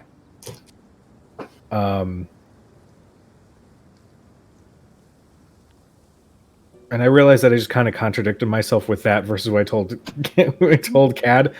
The magic that you're picking up is nothing from a distinct rune or anything like an object that's been cursed or anything like that. Sure. You're just getting some very faint sort of residue maybe of something in the air. You can't quite place it. Okay. Dermot, I apologize. You were making an investigation check on the surrounding area for theft. Yeah, just like right? on the room. Like if the room had been tossed or anything like that. Okay. You do find that in whatever melee took place here, the chair and tables had been tossed. You can see that the window had been, the glass had been splintered. Mhm. It's clear that whatever scuffle took place was like a monster was let loose in here. You do find, what was your total again? 18. 18. You do find in your investigation that on the mantle that there is a very, very thin layer of dust going around, like in the corners and whatnot. It's clear they weren't very good on cleaning, getting all the deep clean spots. But you can see that there is one very clear, small, like circular shape that is made in the dust itself, implying that something was there and was taken. Okay. As soon as I find that, I try and find the object to see if it was like just knocked off the mantle in the scuffle or if it was actually taken. Okay. Arthea, you make your way towards the bedrooms in the hallway, and you can see that you first look to the bedroom to the right, and you can see that this is sort of depicted as what was the children's room. In one of these smaller beds is a bloodied husk of what looks to be a younger boy. Similar to the scene in the front room, there's gore everywhere emanating from the bed. You can see that the other bed had been turned up at some point with whatever was happening, had been essentially flipped. And so there are, small picture frames and whatnot sort of strewn about the floor. There's glass shards from the window. And then looking across the hall, you can see sort of similar to the boy. You can presume that this is Shayla's mother, who looked as though she was mauled in the corner. So she's just sort of perpetually sitting while her insides are out and open into the world. And then you can see the father. His upper half is like through the window, and it almost looks like the bottom half had been literally pulled off. And you can see his legs and waist are resting maybe 2 or 3 feet from where the waistline is on the floor, not too far.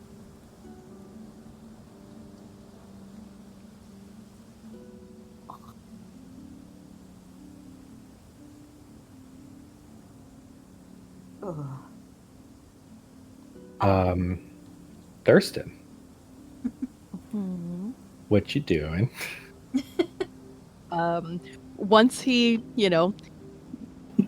calms his stomach down, and is more mentally prepared for what he walked into. Like, it's a lot to be like, oh, okay, like, he's probably seen a dead person before, but like, he's never seen horror movie level carnage. So that's where the oh god came from. So once he kind of settles down there, he's gonna like take a deep breath, man up, go back into the house, and he is going to walk up to Dermot, who's looks like he's looking for something, and just ask if he can be of assistance. I'm not sure what I'm looking for.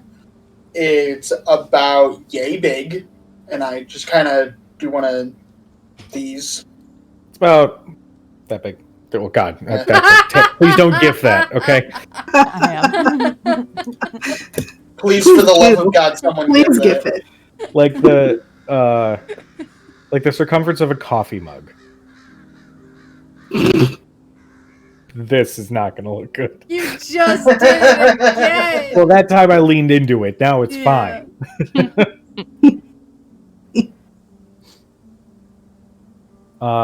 Dermot, did you? I'm sorry. You said you were looking for another object. I'm looking for. I'm not exactly sure what it is, but there's a space for it on the mantle.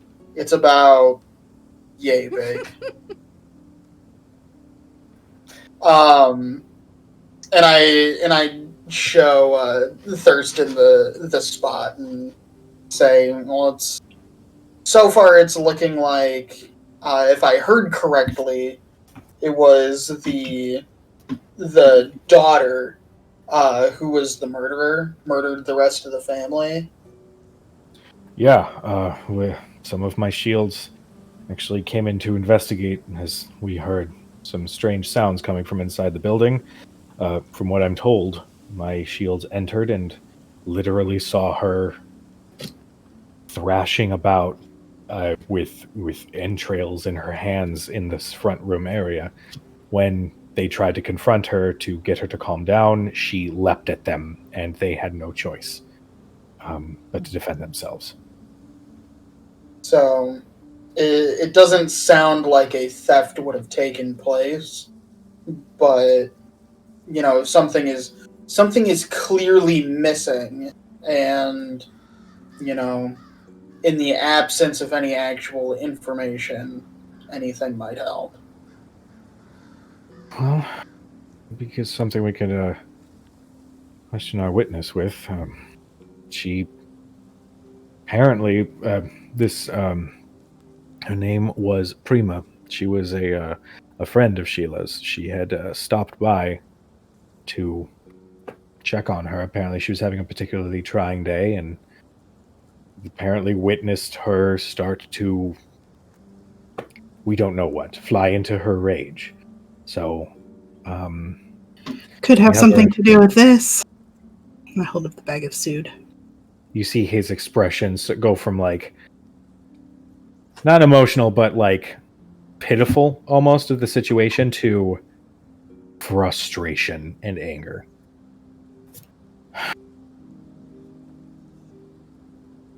This town, unfortunately, has developed an addiction, and he holds his hand out for the Sood.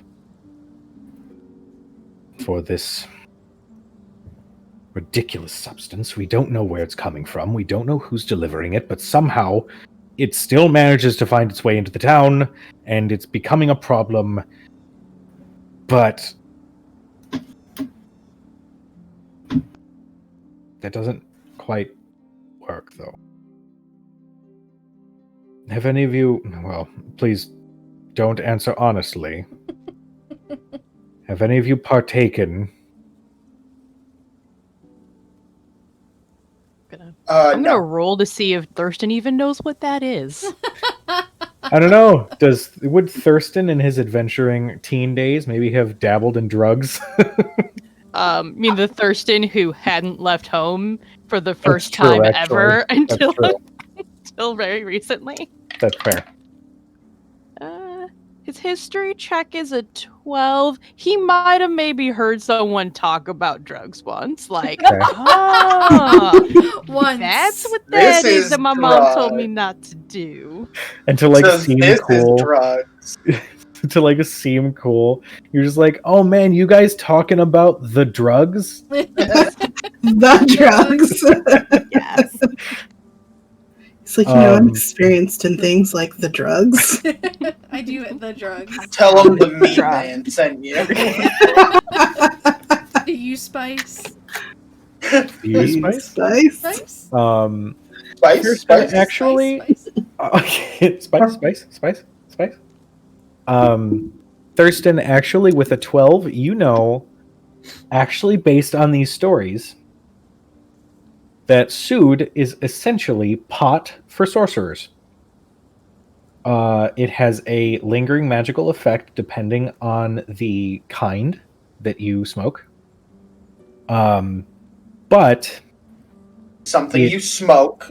something you smoke. It is something you smoke. I have made the decision that it is something you smoke because Cujo can't remember if Sam ever really figured out how to do Sood. I think he tried to smoke it, if I remember correctly. Yeah, I thought it had a I little. think he like, tried to smoke it out of his flute. He tried to Yeah. tried to smoke. No, he tried to smoke it out of the copper flute that summons a damn dragon. Yeah. Jesus. So I was let's right. do So, yes. drugs out of. I always thought it was more like, smoking like Like crack. Other things. heroin or something like that than pot. Okay, well, yeah. See, smoked. Got it. Yes, Smoked. he smoked. It was the spice Pretty he sure couldn't he figure does out how try- to do. Is it the other spice that he tries to snort? Mhm. Yeah. Yeah, and then he has to feel like take it anally also. Yeah. Yes, I remember that spice- distinctly. The spice. But that's not we actually- digress. Yeah. Yes, It's just cooking spice. it's just cooking spice. For anybody who snorts. doesn't know, just go watch Critical Role. Yeah, we're sorry. Oh, There's- Dude, there's I'll, a- get, I'll get caught There's a up one few episodes that go just way off the rails. I'm basically at this point treating Critical Role in the same way that I do Star Wars. Most of my Critical Role knowledge will come from playing this game, just like most of my Star Wars knowledge comes from having played Star Wars D&D. It's true. That's it. That's fair. But with your the stories you remember your friends telling you of Sood, it has a calming and a head rush effect. Nothing that would cause this kind of a reaction. So Suit is a downer, not an upper. So I'm told. I'm just gonna give this. You could have something else mixed in with it. You might want to get it checked. I don't really have anybody who's good at that sort of thing. I'll see if I can find somebody to take a look at it. That's a good idea. He signals one of the shields on the outside of the house and says, have this examined thoroughly. I expect to see this full packet with its contents intact. But investigate this. See if there's anything else inside of it. The shield nods. takes the suit, and then starts walking out of view down the street.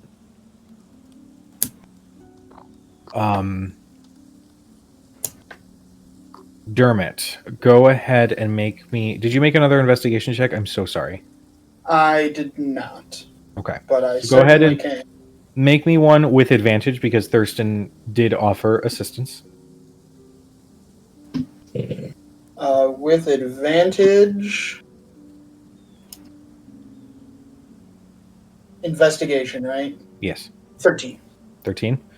You guys are looking everywhere, and whatever was supposed to fit, it's like you can look at the mantle and you can see that some stuff was like thrown or damaged or whatever. This specific ring in the dust on the mantle, it was just as if something was lifted. Okay. And is but completely unaccounted for. Completely unaccounted for. Sam, Faraday. The moment that the suit left, that one little hair goes back to normal. Sus. And Arathea, what you doing? Gagging. Trying not to. I'm in the parents' room, Yes. I think. I'm gonna pull my shirt over my nose and see if I can tell whether they were actually attacked physically. Like, are there, like, I guess, nail marks, claw marks, something? Sure. Or does it look like we're looking for an actual weapon of some kind? Okay. Make me an investigation check.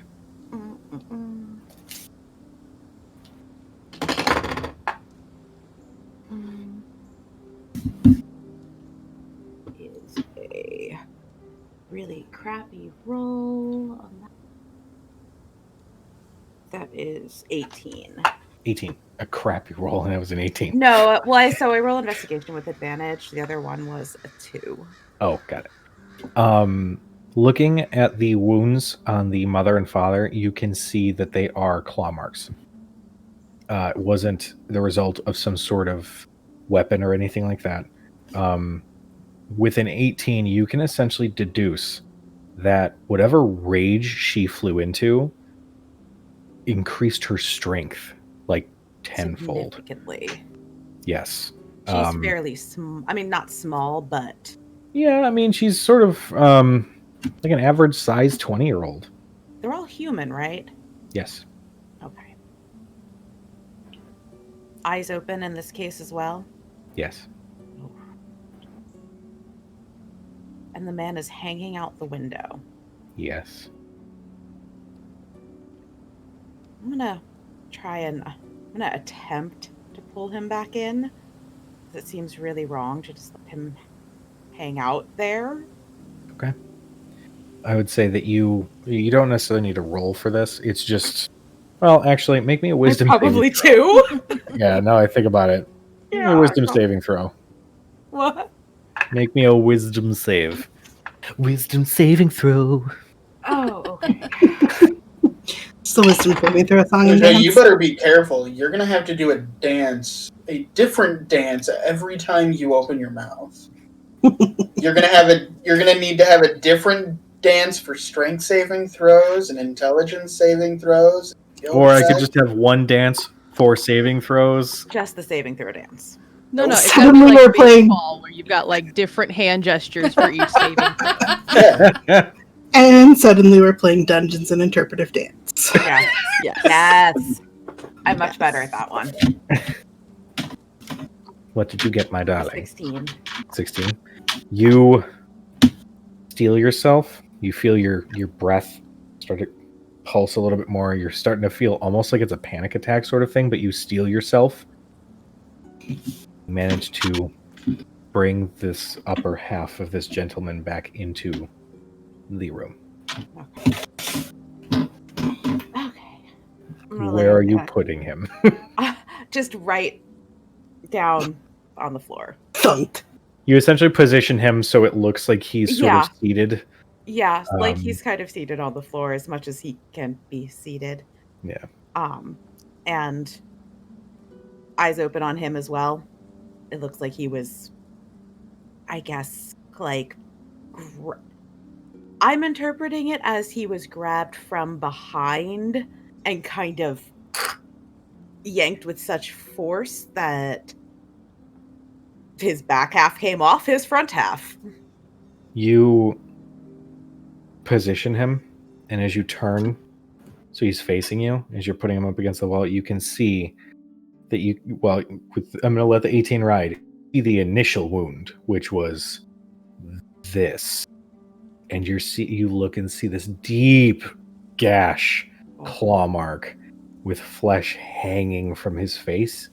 You see bone from the skull, and his eye, one of his eyes was shredded. But you can gather that he was first slashed across the face. When he was recoiling, he turned around. She pushed him halfway through the window and then pulled. Oh, Jesus.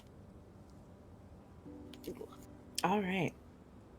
How about this nightmare fuel, everyone? Yeah, I know. It's wonderful. Thanks, buddy. Feel free to subscribe to Decisions and Track here for Nerdhouse Tabletop for more of this shit. Yeah. Okay, I'm going to put this dinner here aside. Yeah. It's cool. But nobody else wants charcuterie. Yeah. No. I'm not hungry anymore. It's okay. It is at this point that you guys hear a rather bold voice speaking from the street leading into the house, saying, "Now, if this town were under my supervision, something like this would never have happened. Am I right, gentlemen?" And you hear, "Oh, of course, of course." Okay. There's a collective groan from inside the house. We'll say Faraday. Oh. You look out the window and you see this dwarf, bald, with a very well-kept brown beard that only comes down to just below his chin. Very well-kept and cropped. Wearing this sort of dark purple robe over what looks to be a nice nobleman's shirt. He actually looks very high class. And he has two sort of, I don't know what term, entourage members at his side, one of which is an elf with this beautifully coiffed, here, we do the Karen hair, just over the side like that. And the other is a tabaxi. And they're all just, and the dwarf makes eye contact with you. "Oh, so I see that we are trusting adventurers with an investigation of a murder, are we? Come now, Captain. What sort of town is this?" "Captain, would you excuse me for a moment?" Turns and starts speaking in hushed tones as he tries to gesture the three away, but the dwarf says, No, please. I would love to meet our new investigators myself. See, I'm going to be the new mayor of this town. I should know everyone who's on payroll, apparently. I immediately get Thurston's attention. Yeah. Thurston is gonna, he's like looking around, trying to find a cup thing. Hearing all of this, he's like, Cup thing? He doesn't know what it is. I like that Thurston is like, he puts on his noble. Like, okay, hang on. Noble, that business. Double switch flicked. Yeah. There's, everyone's got different ways of acting around different people. And then, So he kind of sits up and he... And then It's like turn his hat, like a Pokemon battle. Like, turn his hat. Yep. And he straightens his clothes a little bit because as much as he usually tries to make sure he looks damn near perfect, he has been traveling for over a week, so he doesn't look as great as usual, but he still straightens his clothes and steps through the door to view this person speaking. Does he recognize? Is this someone from another noble house that he might recognize? Make me a history check with advantage. Oh, jeez. 15. 15. You definitely recognize this dwarf. His name is Emray's Chainhelm. He is up and cupping. Jesus fucking Christ! Up and coming nobleman in the western area, who is not quite in direct competition with the wineries that the Nullard family owns, but he definitely is delving into different kinds of ales, distributors, that sort of thing. So the moment you see him, he recognizes you. Oh, wonderful! I'm so glad that the mama's boy has come to assist with his murder investigation. And then you just hear from the elf next to him. Do we hear this? Yeah. Oh, he is loud. He is boisterous. Embrace, it's wonderful to see you again. How fortuitous that we should meet this far from Western. Of I hear course. you're trying to run for mayor of this town, is that correct? Of course, yes. You see, a number of my constituents, future constituents, reside in this town, and on their recommendation, I have begun my little campaign to become the new mayor of this town. You see, under proper leadership, it'll turn out that the food production and whatnot of this establishment would increase at least threefold under proper leadership, other than that coot who currently lives in the mayor's house.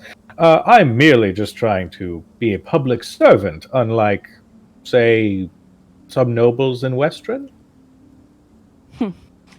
Well, I suppose we all do what we need to help support the economies. I mean, gosh, I have lost track of how many businesses we do help fund and raise at this part, but agriculture is, of course, needed. Of It's course. important as Sure. well. Yeah, will you be relocating to this town? I do wonder what will happen to your estates outside of Western. Oh, don't worry, my darling. I'm going to have those estates kept open. I do need a summer home, of course. I can't be here all year long. But rest assured, I will be relocating to that manor you see up on the hill. It does need some redecorating, of course. But nothing to worry your little head about, little lord. I didn't realize that public servants got any time off to have a summer home. Oh, come now, darling. You really think that the mayor of Western stays in his house all the time? Not after the Chroma Conclave. He has made it a point to take some sabbatical time every so often to assure his mental faculties are kept in tip-top shape. It is merely the new process for running such a productive town. I suppose whenever I need him, he's just always there. That's so strange. It must be nice being at the beck and call of a mayor, considering that you have such little worldly experience. Now that we've had this little verbal ping-pong match, I will leave you to your investigation. Don't worry, if you do become mayor, we'll make sure that your town is safe and sound before you ever have to do anything. Oh, I would very much appreciate you doing that legwork for me. Oh, also, make sure when you sneeze, make sure you wash your hands. It's politeness. And then also make sure you shake everyone's hands. And don't forget to write a letter to dear mommy. And then he turns and starts heading back in the direction of the mayor's house. Before he leaves, can I kind of like step outside with Thurston and like I have blood on my hands from touching the body and kind of just like pat his shoulder and go, "Oh, Thurston, who's your little friend here?" The elf goes, "Oh my god!" and immediately like bats your hand away and starts like rubbing it with a handkerchief. Emrys goes, No. "That's fine. It's fine." Dermot cannot help but stifle a laugh. I wasn't aware that mayors were afraid to get their hands dirty. Perhaps you have more work to do than you think. What is your name, my darling? I don't quite recall you residing in this region. My name's Cadriel, and I'm a friend of Thurston's. He immediately looks to the tabaxi, who takes out a pad and scribbles down a couple notes. Talk to your Wonderful, Mhm. wonderful meeting you, darling. Do maybe talk to your tailor. Red and gold in these lands? It's a I little look at gaudy, him. don't you think? I look at him and I just turn my eyes black for my necrotic shroud, and I say, I happen to like it. And I let my wings just flare out at him. Make an intimidation check with advantage, please. I would really laugh if one of the wings person's like, yeah, we're... You have to warn me when you do that.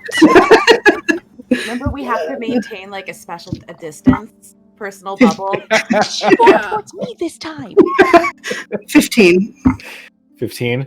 You definitely recognize that the three creatures in front of you recoil a little bit. Well, I never. And then he immediately marches with his They have to roll entourage. charisma saving throws or be Oh, afraid. shit. Anybody within 10 feet. So maybe Thurston's Damn it. 12 feet back. You have high charisma though, so Oh, God. They all rolled single digits. Oh the DC is Okay. 13. 13. Thank God I rolled a So 14. one of them gets it. Okay, the captain of the guard shits himself. no! Oh no! I would say that Emrys manages to resist the additional effect, but his two buddies piss themselves a little bit, as does the captain of the guard, who recoils behind his shield and reaches for his sword.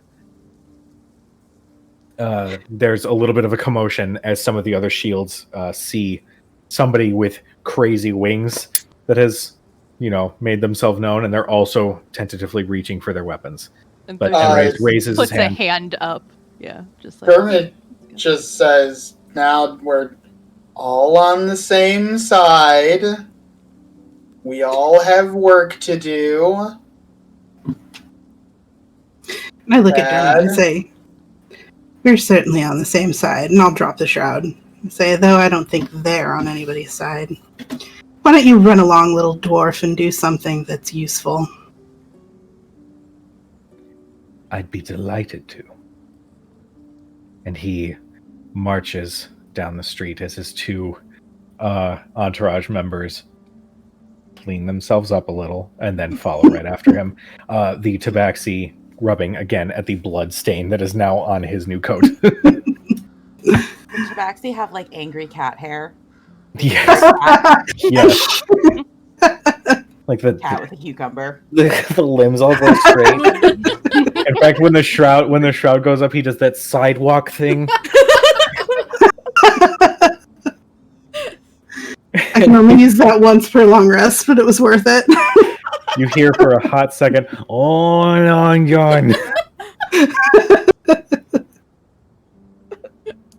as he walks away, Thurston just mutters, quietly, mostly to himself, I would pay good money just to make sure he loses this election.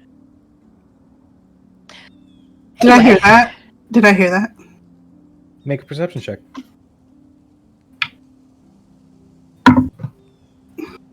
Probably not. I rolled a 4.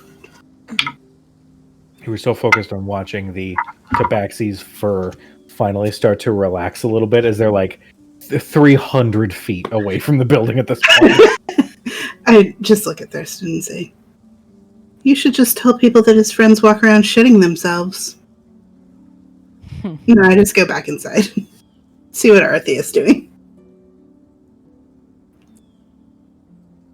So, Literally in the I think probably came out at the commotion about as far as the kitchen, but not out the door, and then the shroud popped out, and she just kind of sighed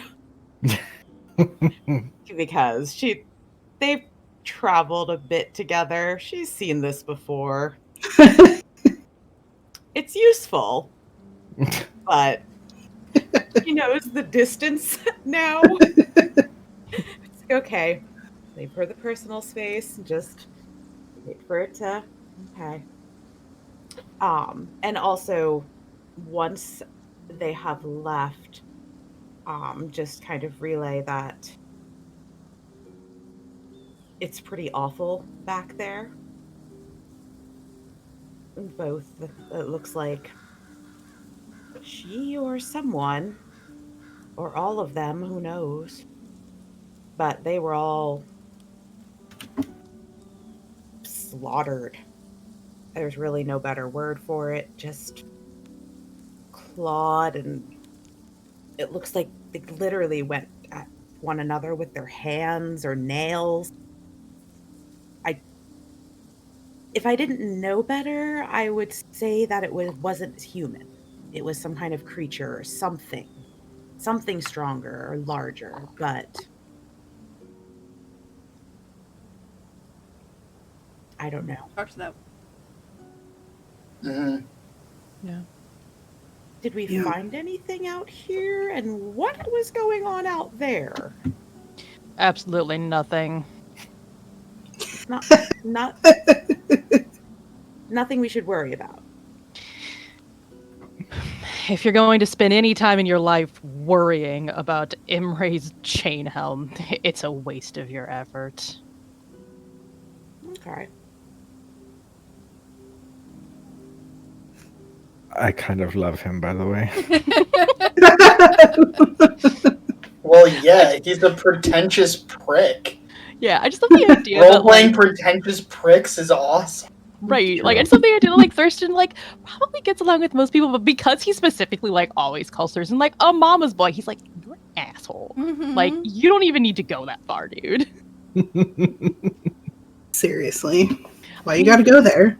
Might be true. That's not the Oh. point. It's the way he says it. Right.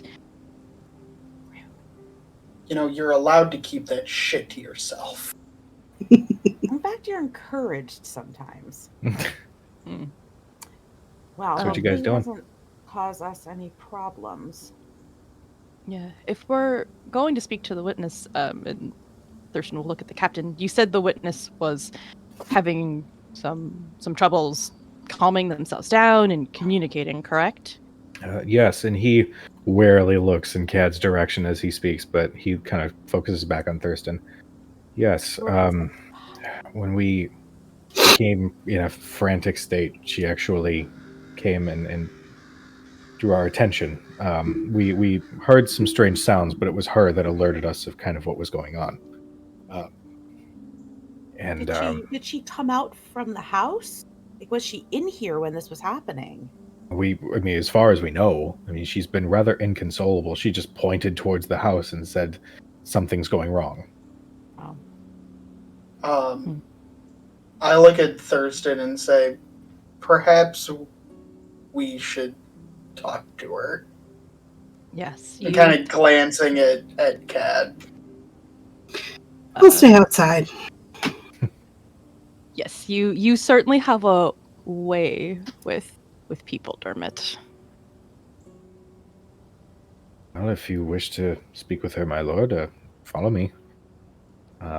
He leads you all down a few side roads until you come to a rather modest barracks slash, jail. It's all one big building. But he leads you to where they have this young halfling girl, blonde hair in a messy bun. Her eyes are swollen as she is currently wrapped in almost like a wool blanket, sitting at a table as she is just sort of staring off into the distance. She has one guard posted to the side of her, and another one just sort of nearby, just in case anything does happen. But the room is open to you. There's no other guards in. In fact, they're all patrolling. They're all trying to figure out how the hell to keep the town calm and all that stuff. I'll actually look at Dermot and say, you're very good at kind of calming people down, helping with their emotional state. Is there anything that you might be able to do to help put her in a better mindset? I'm not sure how much good it'll do, but I can try.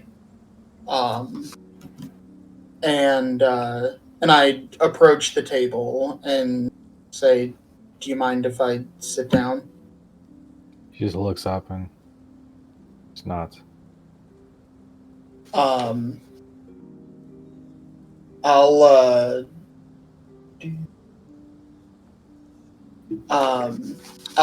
sit down across from her and put my hand in hers and cast heroism. 10 hit points, immune to fear. Nice. Okay.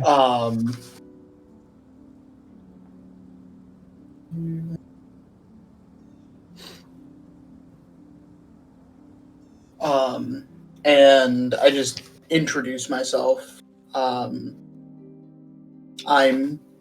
Dermot O'Ferry, and this is Thurston. Do you mind if we ask you a few questions about what happened? Would you like to come downtown? We'll buy some Starbucks on the way.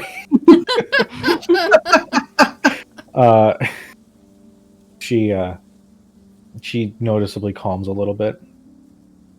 Says she just nods and says, "Yeah, that's fine."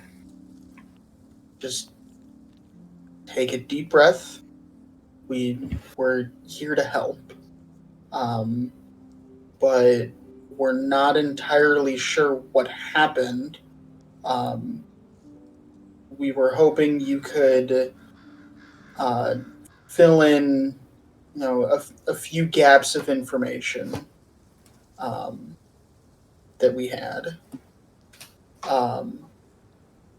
Did you see anything that happened? I stopped by the house because Shayla and I were close, and she instinctively kind of looks up at the guards in the room and then looks back down at her hands. I just wanted to see if she was all right, and she was. She only does it from time to time, but she was smoking that stuff, and she was clearly upset, just because the last week's been really hard, with that dwarf in town, and The one running for mayor? Yeah, it's been affecting her a little bit because her family's so close to the mayor. And she was smoking that stuff to try to calm down, and then her face turned to anger, and she tried to tackle me, and I didn't know what was going on, and her brother was in the room, and he screamed, and I think that set her off. And then you can see that she's trying to go into more detail, but even with the heroism, she's struggling. It's okay. There was something that I was looking for, something that seemed out of place or missing, that I think used to be on their mantle, about yay big, circular thing. Do you have any idea what that might be? No, I don't know what that would be. I lean a little bit closer in, and I say, between you and me, I'm not a guardsman. But do you know where she got the suit? She looks up at the guards again in the room. I turned to one of them. You said there's only one guarding her, right? Oh, there's two. There's two. Yes, there's one that's like maybe like right by my closet door, like that distance from her, and then the other one is like on the opposite side of the room, like making some tea for himself. I turn to the one that's closest to us and say, would you mind getting us a few glasses of water? Sure, yeah. And he walks off. I turn back to her and wink.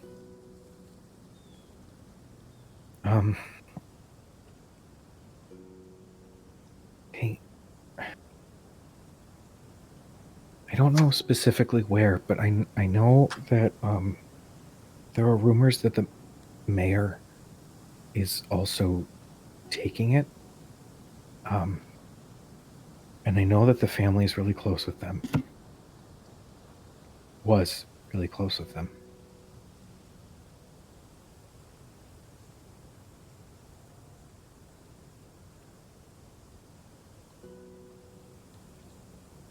Sorry, I'm taking notes.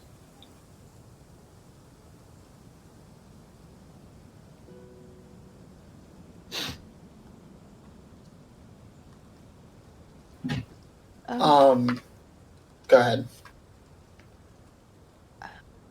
I'm sorry. Do you know how long it's been since people in the town started using? It's been a couple months, really. When the Chroma Conclave came through, and it really, like, yay, Vox Machina destroyed them, great, but everybody's still been struggling to piece themselves back together. We wouldn't have made it, actually, if the Knolls hadn't come to our homes and offered us peace and means of surviving the winters, because almost everything was torn apart. I know that, in my opinion, the mayor's kind of dropped the ball on a couple things, specifically with this. But I think that combined with this dwarf who says that everything's going to be better, and I think just with the state of the world still sort of in disarray, even this far removed, is people are still struggling to find that hope.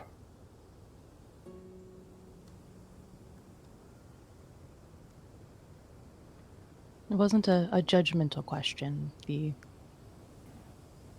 world is not always an easy place to navigate. You're saying this just as the guard has returned with a couple glasses of water. Thank you. Oh, no problem. He kind of puts a hand on her shoulder. And then he backs off again. I kind of ask this question to the girl and Thurston. How long has that dwarf been in town? Do you know? Really only a couple weeks. But because he's in with some adventurers guilds and he's a big investor in everything that's going on in the town now, he's essentially been staying at the mayor's house. There's a guest room, I guess, that he's been offered to stay at. So I guess it went from him visiting his investments to now he's going to run for mayor. I don't really know. I don't really pay attention to a lot of that stuff. I just know that Sheila and her family were very distraught with everything. So he's the guest he's a guest of the mayor, and the only interaction that I've had with him, at least, is that he has nothing but cruel things to say about the mayor and the town and how he can do everything better. That doesn't seem sporting. I don't know. I guess it's with stuff like this, with Is the there issues and everything. anything else you can tell me about him? I'm sorry, I don't recall his name. Emrys. He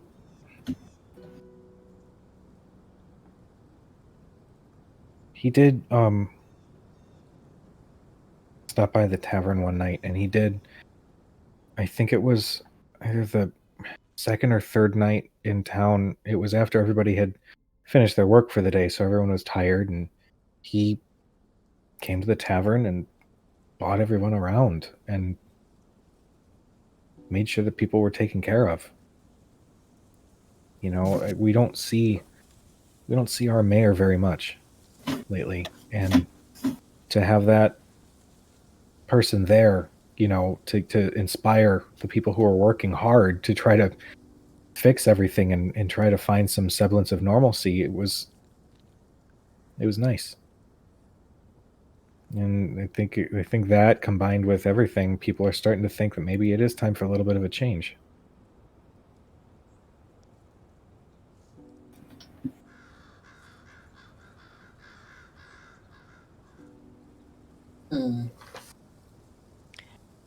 It sounds like there's been quite a lot of upheaval in general in this town lately.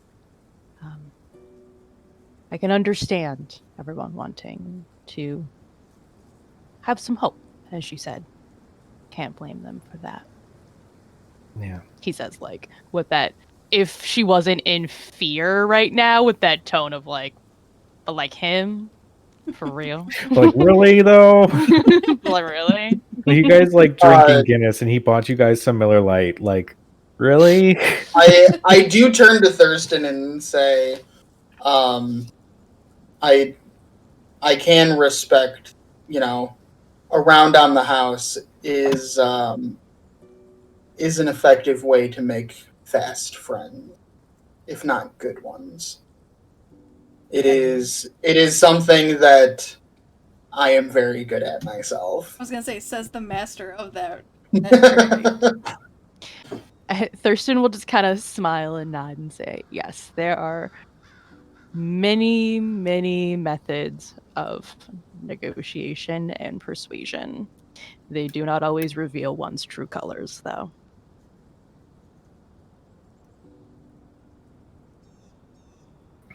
Use revelry in such a way for evil instead of good. Evil.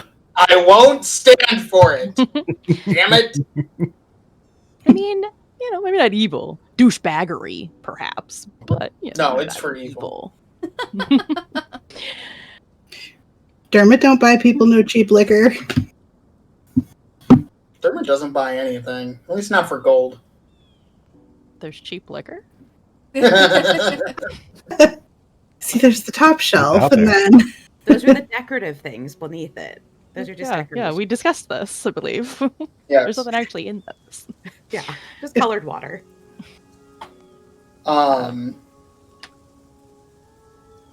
Well, thank you for your time. I know this isn't easy for anyone.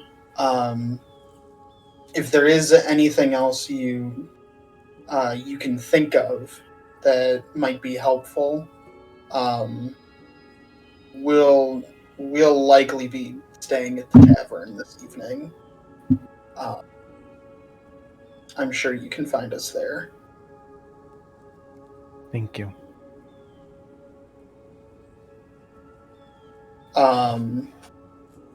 And I will.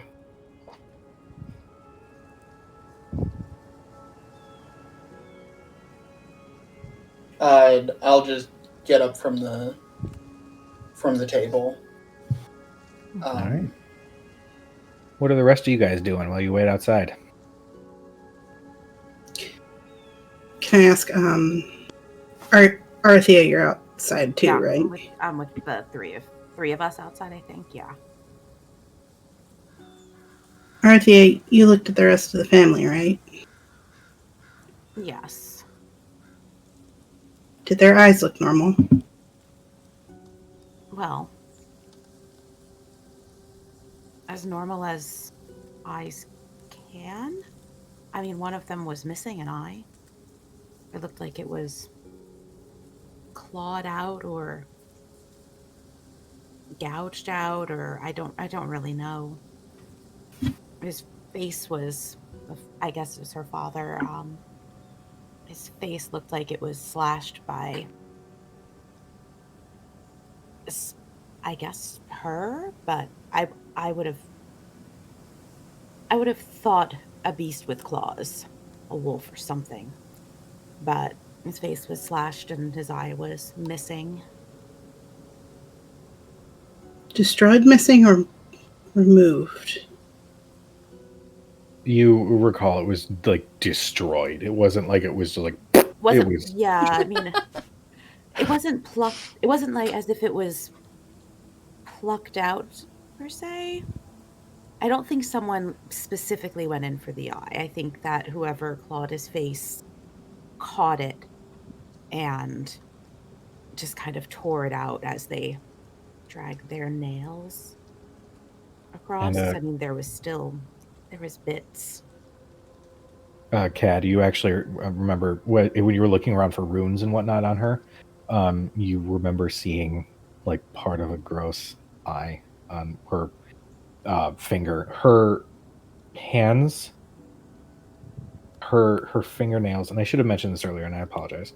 Her fingernails had extended a little bit to some slightly sharp points, and you can see on one of those little claws was a little piece of like a little bit of the iris of an eye.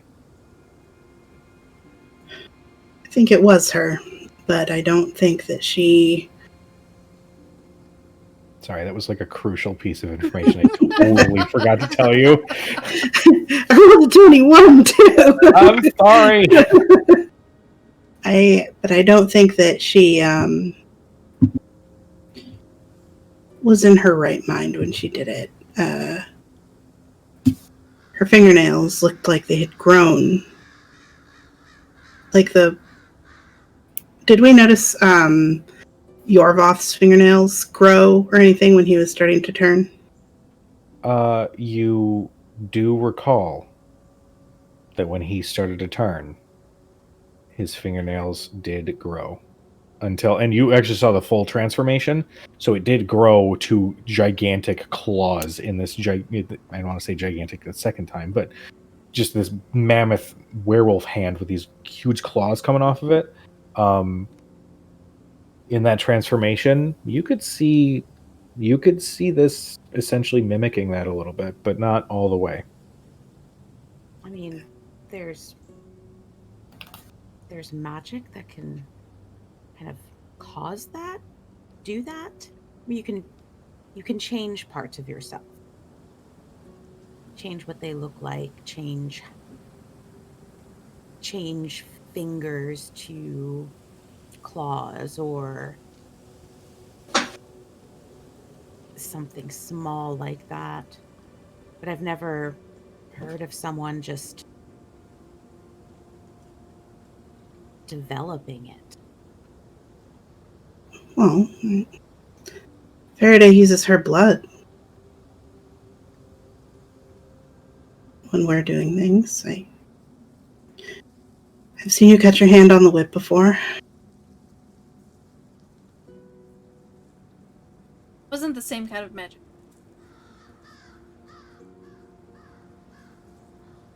And you did Well, I've not- never seen you grow claws, so Fair. I'd say not.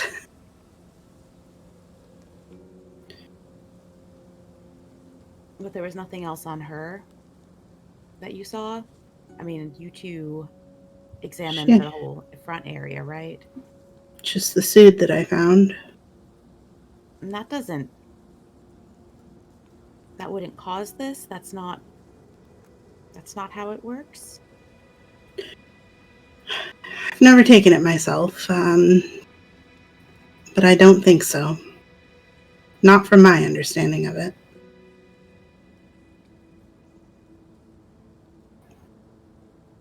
Could it have not been that? Could it have been something else? I mean, there's potions that can put people in an altered state of mind. Why not a powder of some kind? I suppose you're right. I didn't think of that. I didn't see anything else. But We'll say I at guess that it's point, possible. Thurston and Dermot do rejoin you guys. Anything?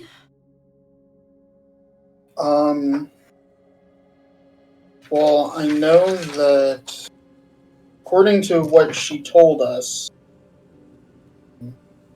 are there any guards around? There are a couple that are posted just outside the guardhouse or barracks. I say in a hushed tone,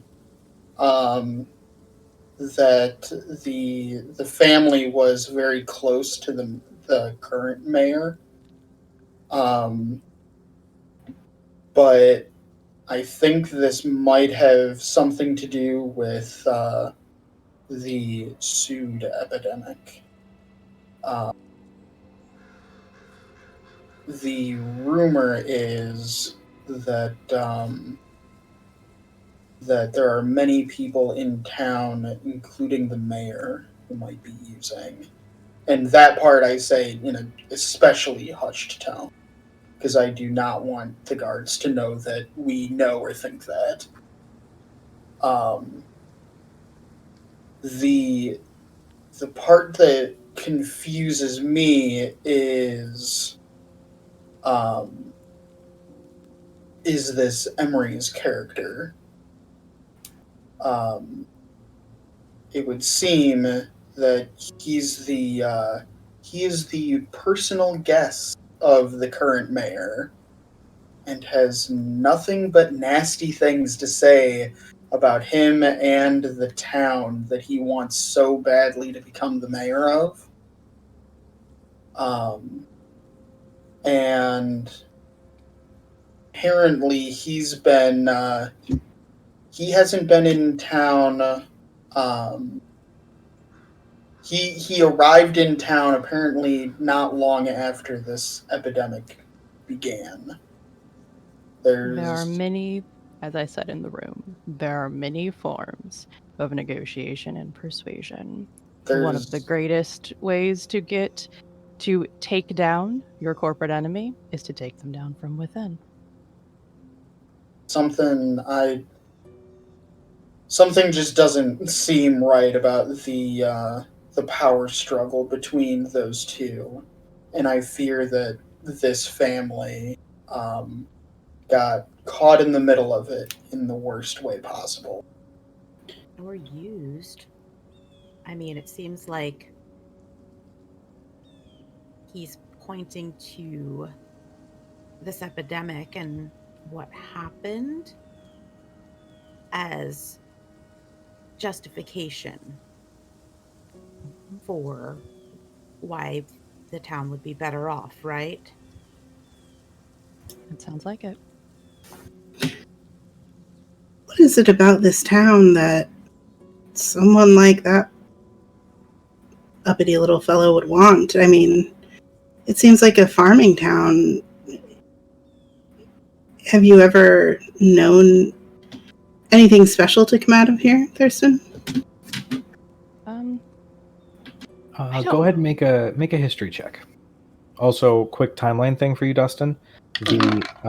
From what Prima had said, the Sood thing had been going on for months. The dwarf showing up was just in the last couple of weeks. So the Sood has actually been in town longer than Emery's has. And what was her name again? Prima. 13. 13. The main export of this town is really their produce. I mean, they are one of the direct suppliers of food to Western, as well as some of the surrounding settlements as well. This is, or was at one point, the most profitable like farmland prior to the Chroma Conclave wrecking everything. So, yes, it's still in somewhat disarray, and it's been able to churn out enough to kind of get by. But now it's like, okay, clearly they're working really hard on kind of fixing up the farmland a little bit, and they're just kind of struggling to do so. Yeah. So Thurston reply with, well, many years ago, this was the main source of food for Western. Their lands are bountiful when their town is not struggling. If you want influence in Western, having control over the food source and the money made from that food source would certainly make quite a bit of sense. I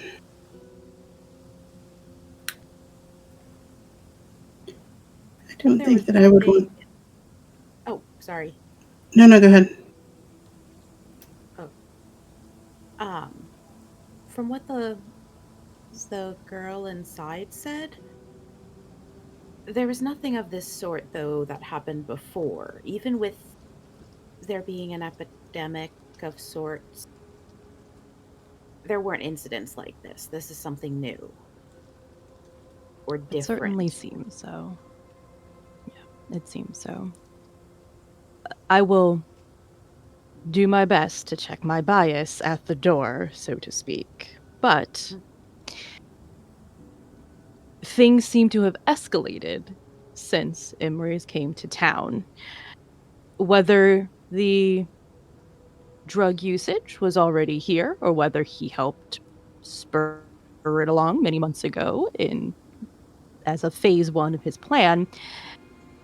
Either way, things got worse when he got here, and suddenly he seemed like the town hero, buying tired workers rounds of drinks at the bar and the like. As I said, if you want to take a corporation down, you take them down from the inside, and you make yourself the hero.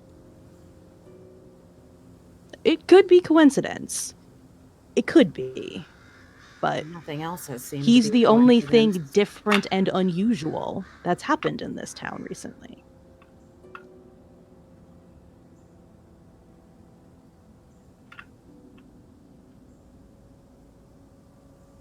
I don't. It's obviously something, even though it's not our business. We've already kind of intruded. And it doesn't seem to be connected to what we're looking to watch. But I would feel comfortable. Maybe we should just hang around for a couple days. Say, if anybody asks, we need the rest off the road. Traveling for a week. I am tired of sitting in the carriage all day. Sometimes you need a fresh eye to solve a problem. Perhaps we'll call upon the mayor at some point as well. And Maybe- Thurston's your family?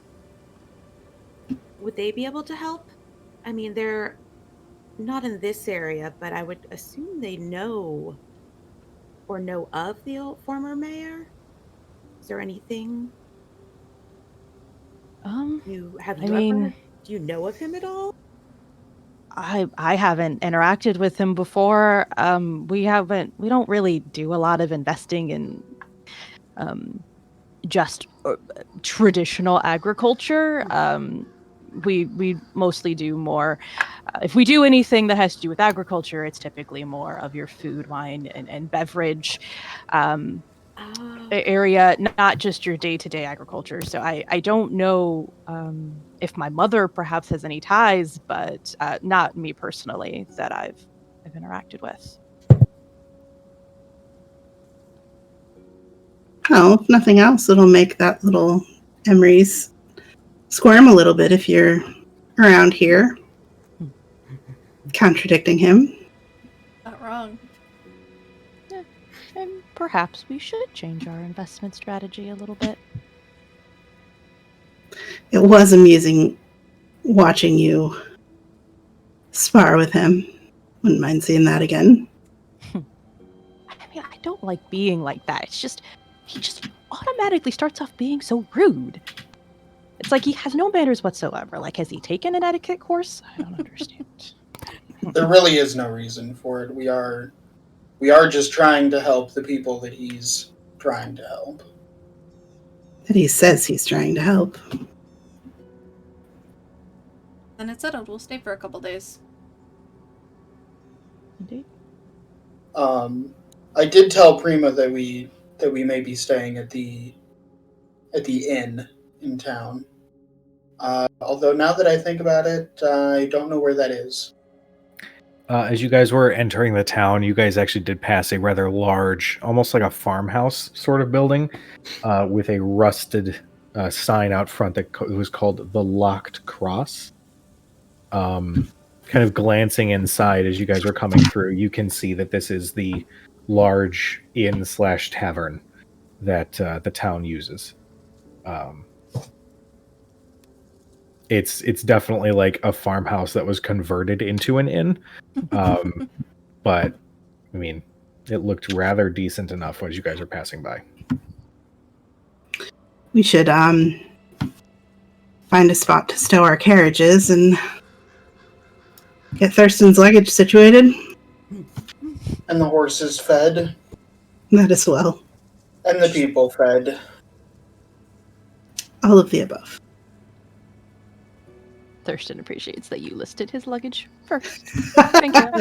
I'm just so used to it automatically.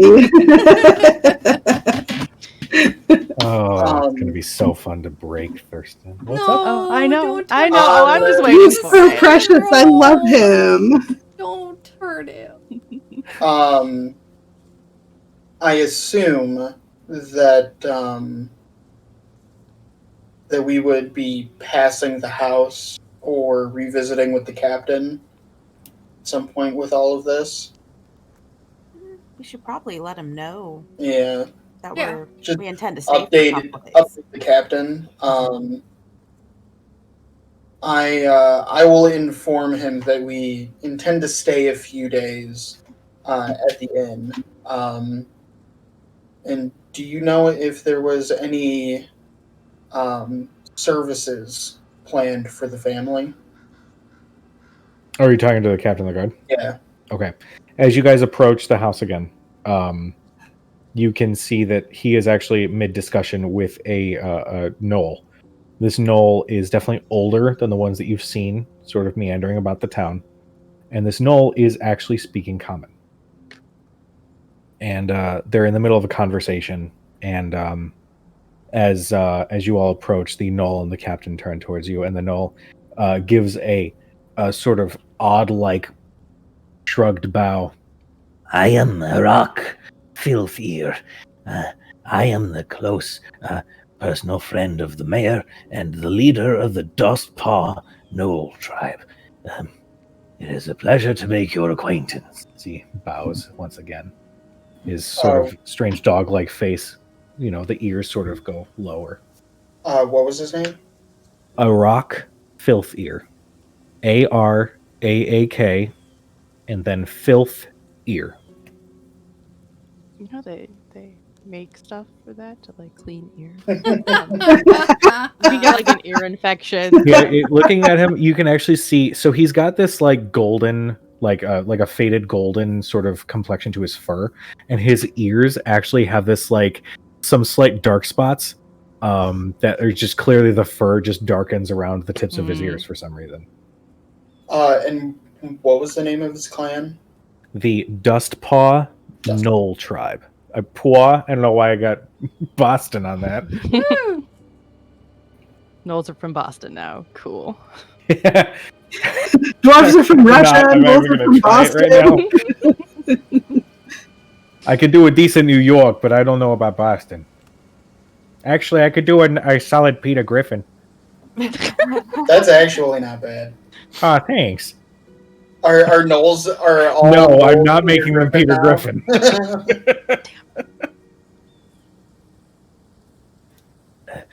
I am aware that you have been working on the investigation, and it is much appreciated.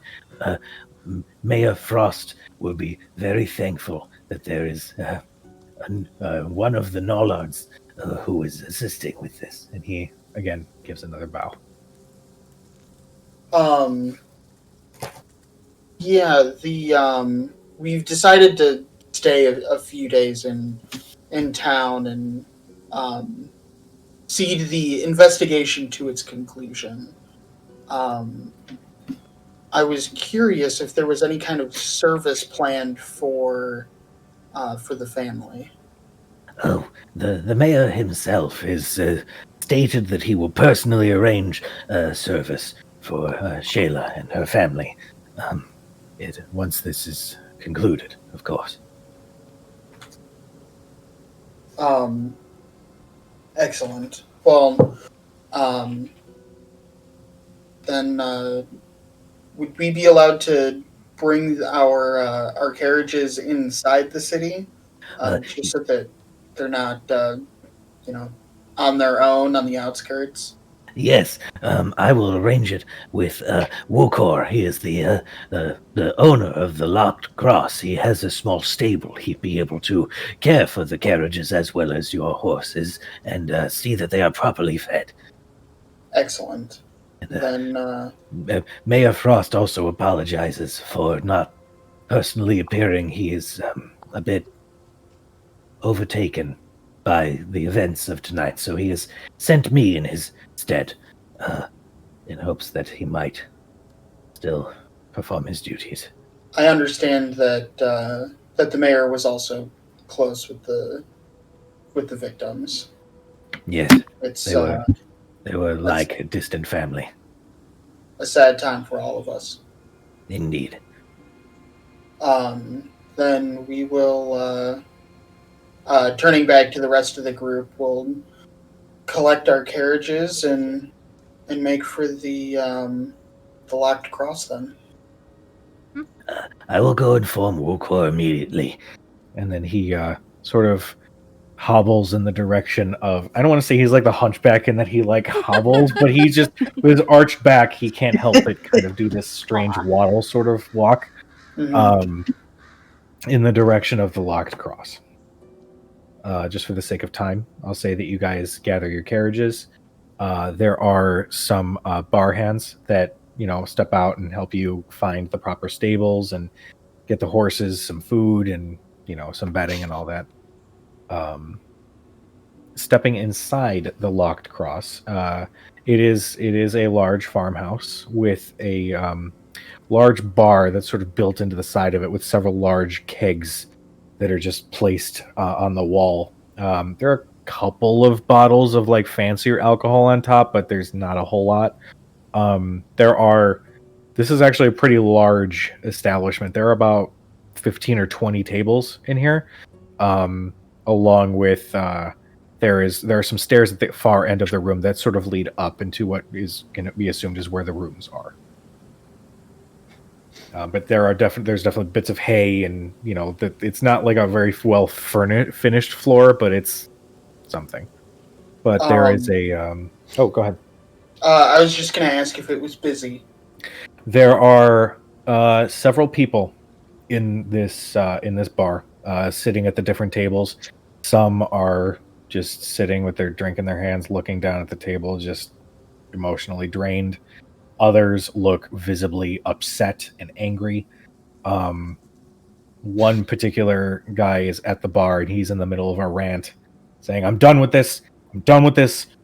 Frost has not done anything lately. I don't know why we allow this every single day. He just sits in his house and we do all the work, and now we have this going on. I don't know why this is all happening." And you can see that there is a half-orc gentleman on the other side of the bar, and he kind of pours a small shot of what looks like whiskey and puts it in front of the guy and just says, "Hey, listen, I'm not trying to diminish your feelings here, but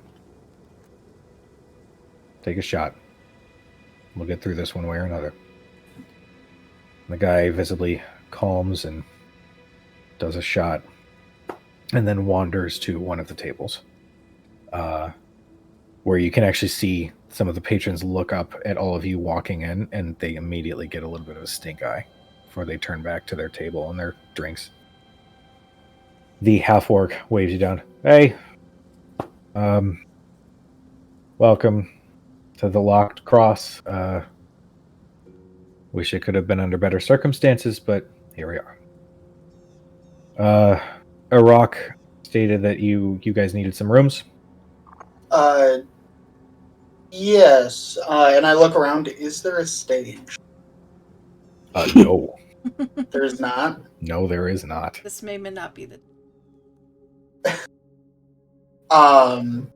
Dermot would argue that this might be the perfect time for revelry.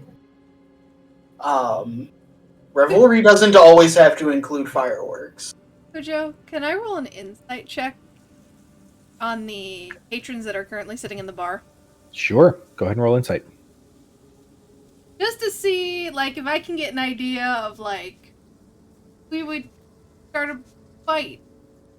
Started playing music. Go for it. Oh, nat 20. Nice. With a natural 20, you get that the overall vibe in the room is one of mourning and one of anger. The people in this bar, you can tell just by their posture and looking at the glasses, they've been in here for a little bit. And you wager that not a whole lot has happened while they've been in here. They've just been sitting, mourning, drinking, trying to just get through the stages. Looking at the group that gave you all the stink eye, you would put money down that the moment any of you would try to cheer them up, probably a bar brawl would break out. I put my hand on Dermot's shoulder, knowing his general process of approach the barkeep, ask for rooms, barter with music and revelry, that perhaps we should just... It's the truth. For now. Lest we have to sleep in a carriage. Can I also roll an insight check to read the room? Sure, go ahead.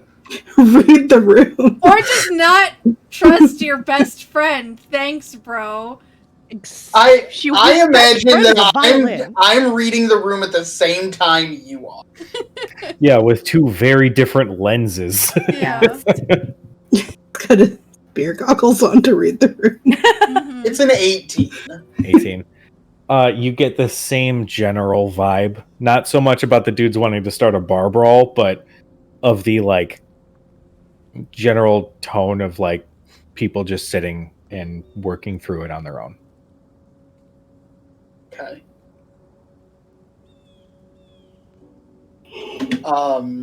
I will turn to Faraday and say I really do think we can help. But if you think it's best, perhaps we can play tomorrow night.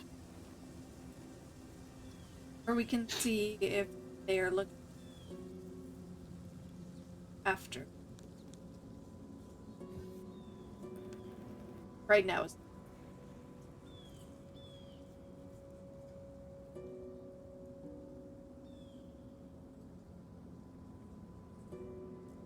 Yeah, I'll look to the bartender and say, whatever rooms you may have. Yeah, unfortunately I gotta charge you a little bit, but it's $2 silver a night. I've got 3 rooms available. Does that work for you guys? 20 beds. 2 beds each. Then, yeah, we'll take all 3. And I'll Perfect. slide him... Yeah, I'll slide him the silver. Were you gonna try and pay him with Electrum? No, because I'm not Trying to get rid carrying of it. No, I have 5 silver on me. And my brain haywired into how I was gonna do that math. It's like when you start trying to give people the $2 bills just to get them gone. And they're like, yeah, we don't They're accept like, what, this. What am I gonna do with it? I have a library card and a Blockbuster video card. Do you take either one of these as payment? Here's my Borders Club. Why isn't my card swiping? My Borders That's a membership. library Whoa, card. I'm gonna need you to back up on hating on Borders, okay? I miss Borders. I miss it so much. I'm just sitting in the back of Borders playing Quidditch. Yeah. That's what I did at work. I will slide him a gold. Thank you. He whisks it away and hands you 3 iron keys. Very roughly hewn, but they work. The 3 with the doors open. I assume you guys can take care of that yourselves? Yes.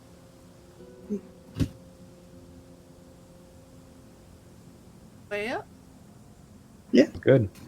You guys, the only, like, it's like a pin could drop. It's just quiet conversation. Do we like But- feel eyes on us as we're walking upstairs? You definitely do. Probably, yeah. Are any of the people in the tavern the people that were around when I popped out my shroud earlier? Make a perception check.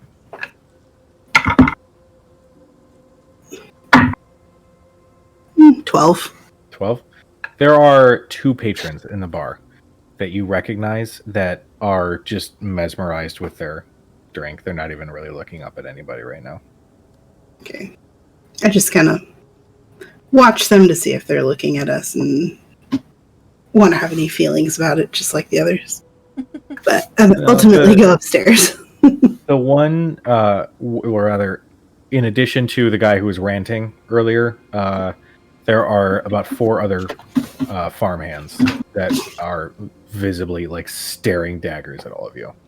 I just like the ones that are staring. I don't like do anything. I just like look at them. Just Shake keep your walking. heads. You guys find your rooms. They are 1 step above a stable. The beds are uncomfortable, like straw beds. There is a small stool in each one of them that has a little candle on it, and a small window. It's not bigger than maybe 10 feet by like 15 feet. So good, these I are got over small, cramped rooms. Well, Arathea can't be worse than the ship from Marquette, huh? I think probably about twice the size of that room. And not rocking back and forth, so Even better. yes. You can take this one if you want. I assume Thurston probably would prefer his own. Well, we could probably also put some of our things in there. He, like, I mean, I looks don't have in a much. room, and Well- his expression is like, but where? He's like muttering to himself, but where do you put the things? There's no space to put things. There's no dresser. I read a joke about people living in a closet, but this is This Rough. is the Thinks this size is the of closet. my tie closet. Like, Yeah. I love Thurston. I love this him so entire much. party so fucking much. I don't know that I can put it into words. So good. We'll just don't worry. Thurston's gonna have a traveling closet at some point. We're gonna work it out. or a panic attack. It's fine. Oh. I would say Poor probably the panic attack before the closet. I think we just need to get him a bag of holding and some storage cubes. But can you really organize in your bag of holding is the thing. Exactly. Do all your clothes get wrinkled? Like, Yeah. because you can't fold them neatly. Like, you can't put them on hangers and in garment Maybe you'll have to bags get or IKEA anything. cubes and then put the IKEA cubes into the bag of holding. That's it. Well, that's a thing people As do, you- I guess. as you guys get all of your stuff in there into your rooms, is there anything else you guys want to do with the night? Stretch out, not on top of the carriage. Okay. Well, as I want to detect magic. okay. Do you have that spell? Yeah. Yes, I do. Okay. What was the radius on that again? Radius on detect magic is 30 feet from myself, and it lasts for 10 minutes. Okay. So, I will do the ritual cast in my room. Okay. So it's going to take me 10 minutes to actually draw it out, and then probably do a check in my room, and then also the other sort of the hallway and other rooms upstairs. Okay. Just in case, because there were a lot of eyes on us downstairs, and I'd very much like to know if there are perhaps, other things upstairs that we might not see. Okay. You cast detect magic, and I'm just going to say this is going to be the blanket sort of results of going through the hall and all that. Mm-hmm. In your immediate room and your two next rooms, you don't really sense anything. Ever. As you do one final cast towards the stairs, you do get a very slight ping coming from the bar. Detect magic reveals the school, yeah? Detect magic, let me get that. If I sense it, then I can go and kind of walk toward that area. Okay. And I can get a visible aura and learn at school, but if I can see it. Okay. So I think once I got the ping, I would walk closer to the top of the stairs and kind of look over down to the main room. Okay. Following this ping, you can definitely see that there is an aura coming from Wukor, the bartender, and you get a small ping on one of the kegs behind him.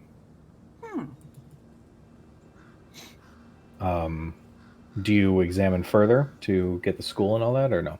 Yeah, I think I won't go any closer, but Okay. just kind of lean against. Is there a railing at the top?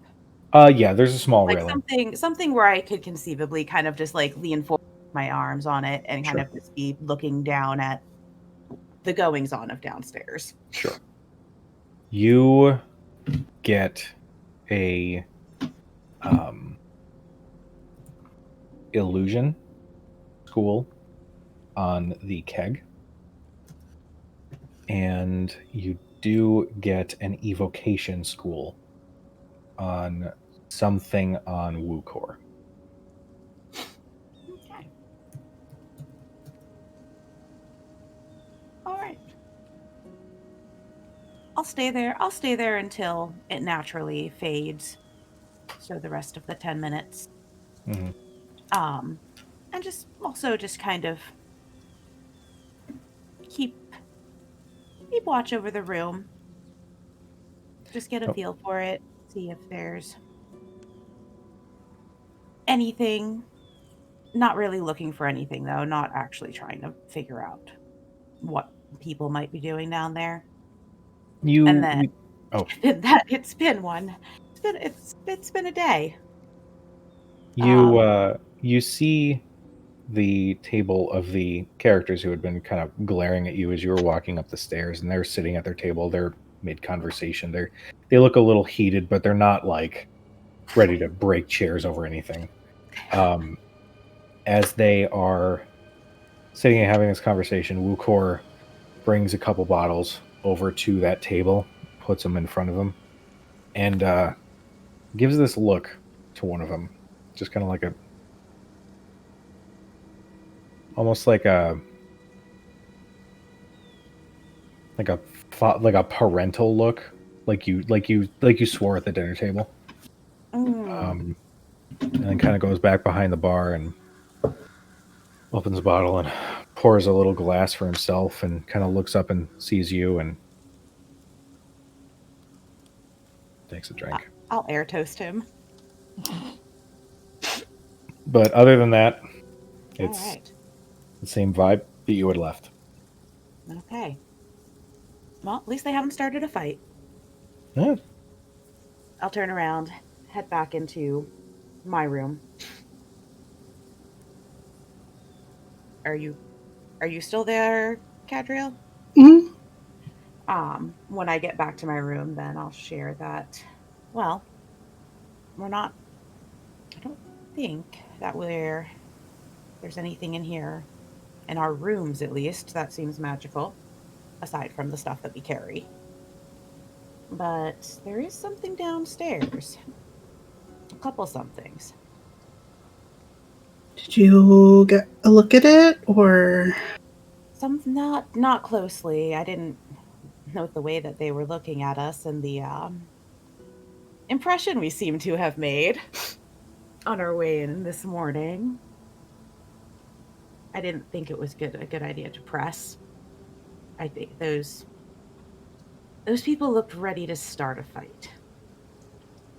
Mm, And I don't see reason to encourage one, at least not right now. But the barkeep, he has something on him at least. I mean, it could be a weapon, who knows. Something though that is your more explosive kind of magics. More volatile, say.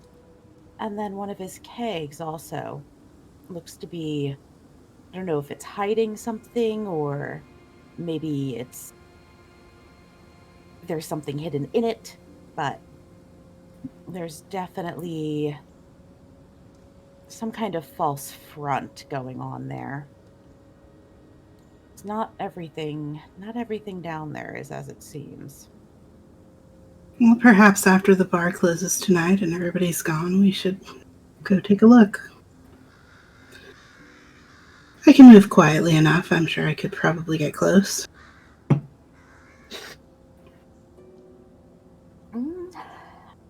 What are the rest of you guys doing?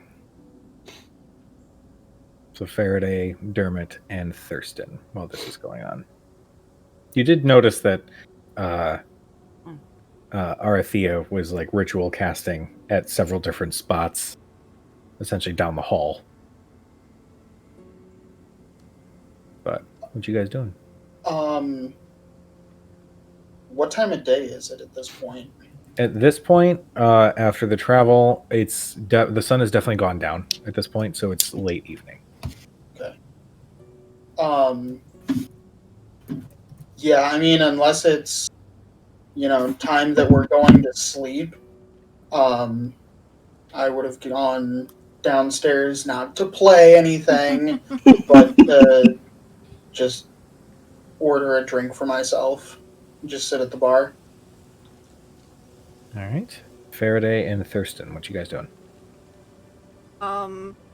Faraday's gonna take the time to just kind of, sit on the bed and just kind of stretch, like do not like yoga, but like stroke out all the kinks from the road and wash up from the crime scene. Just kind of try and like wrestle.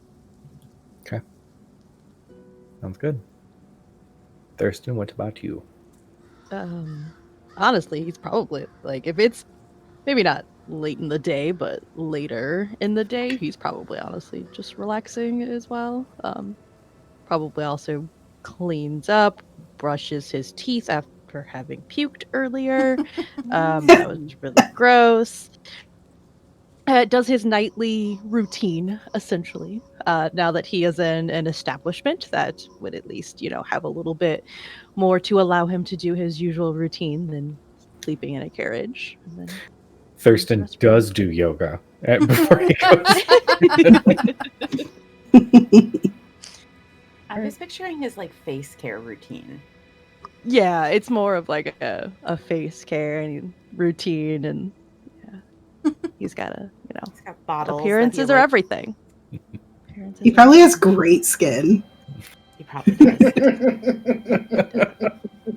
Really good hair too. Dermot, you make your way down, and you grab a seat at the bar, and you wave over Wukor, and he pours you a drink. A little, not dismissive, but just not really keyed in as much. As you're sitting there, you see one of the patrons who had been glaring at you earlier stand from his spot at the table and walk up next to you. The fuck are you doing here?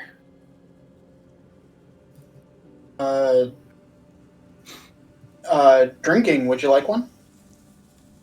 I don't need any charity from you or your fucking pansy friends. I mean, you're welcome to buy it yourself. He just like stares at you like, motherfucker, really?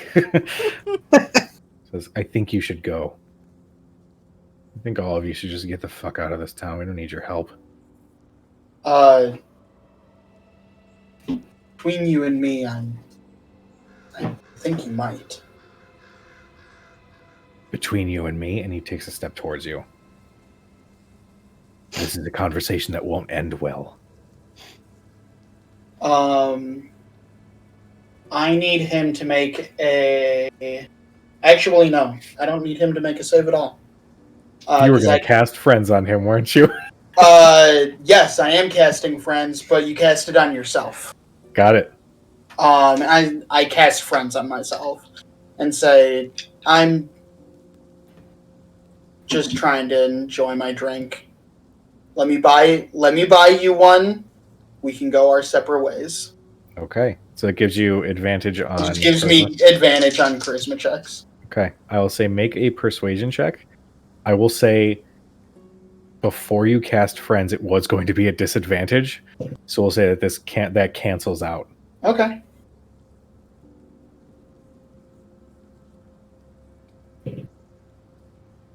Uh, 21. 21. Jesus Christ. hard, man. Talking to people is the thing I'm good at.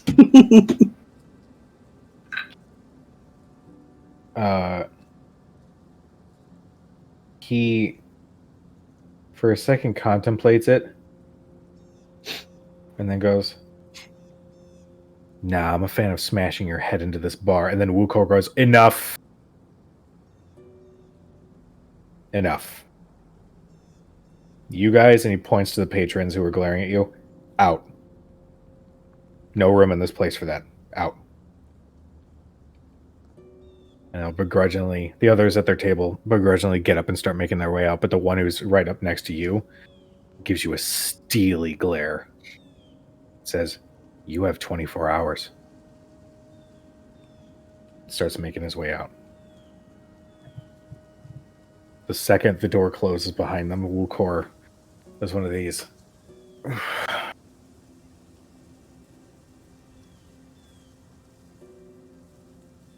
Not to presume or anything, but I get the impression you have this effect on people a lot. Quite the contrary, actually. I'm usually very good at making friends. Do you know those gentlemen? Yeah, they're regulars. For the record, after a minute when the spell wears off, he knows that I used magic to influence his mood. A minute later, you just hear echoing down the out into door. the streets, just... The door gets kicked in. Yeah.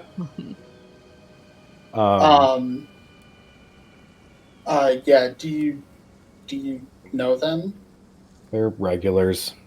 A lot of the patrons in this bar are really just the townspeople who come in after a hard day's work.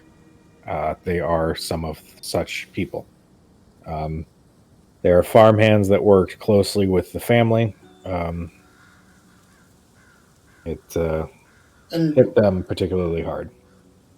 what was their business? The families, I mean, were they also farmers or traders? Yeah, they were farmers. Essentially, they owned some of the land, but they worked very closely with the mayor to make sure that the production stayed high, that everybody's spirits were kept up, and even with stuff kind of circling the drain lately, they were at the forefront of trying to make sure people were motivated and kept moving, keep moving forward, right? And what made things start circling the drain? Well, I don't understand. Was it? I mean, you have caught on that there's a bit of an epidemic going on. And rumor has it the reason the mayor hasn't shown up all that much is because he's also high on suit all the time. So when the people are struggling as it is to try to recover from fucking dragons coming and ruining everything, and also people are starting to get addicted to drugs, one of which is the mayor, it's just that is snowballing. The family was kind of the glue holding the town together. Yeah. And now there's no glue. Yeah. So now with this, I mean, people are immediately kind of directing their hostilities at the mayor. Because, I mean, he's not doing a whole lot. I mean, we haven't seen him, really. He doesn't make any appearances at all? Not really. I mean, A-Rock does, and we're fine with him, but he's not. I mean, listen, we owe a lot to the mayor. He's not the mayor, though. Exactly. And so this what's his name? Emery's shows up, and I mean, listen, I'm not one for hoity-toity types, all right, but he speaks the people's language. Certainly came in the hero, didn't he? Can't blame these people for wanting to believe that this dwarf might have a little bit more vested interest in what these people want.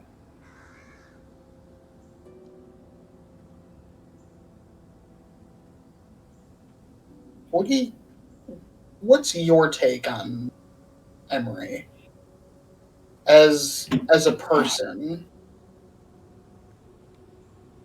As a person, I'd say he has some stuff to learn about how to talk to normal people.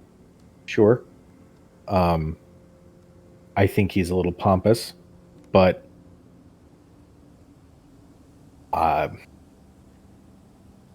he's at least trying to be involved. He's trying to be a part of these people's lives. And he's trying to, I mean, word has it that he was going to try to invest in some new farming equipment to make our lives a little bit easier out here, and he's taking an interest. Can I roll insight? Sure. On him?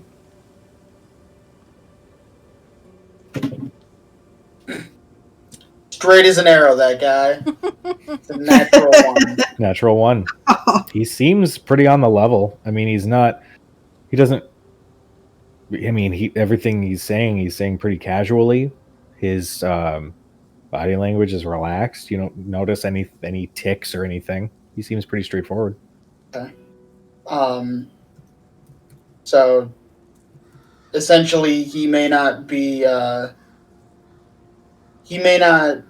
people person, but he's making an effort.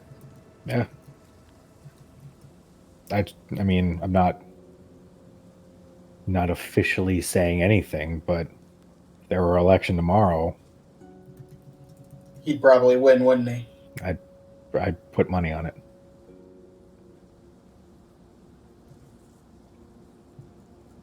Well,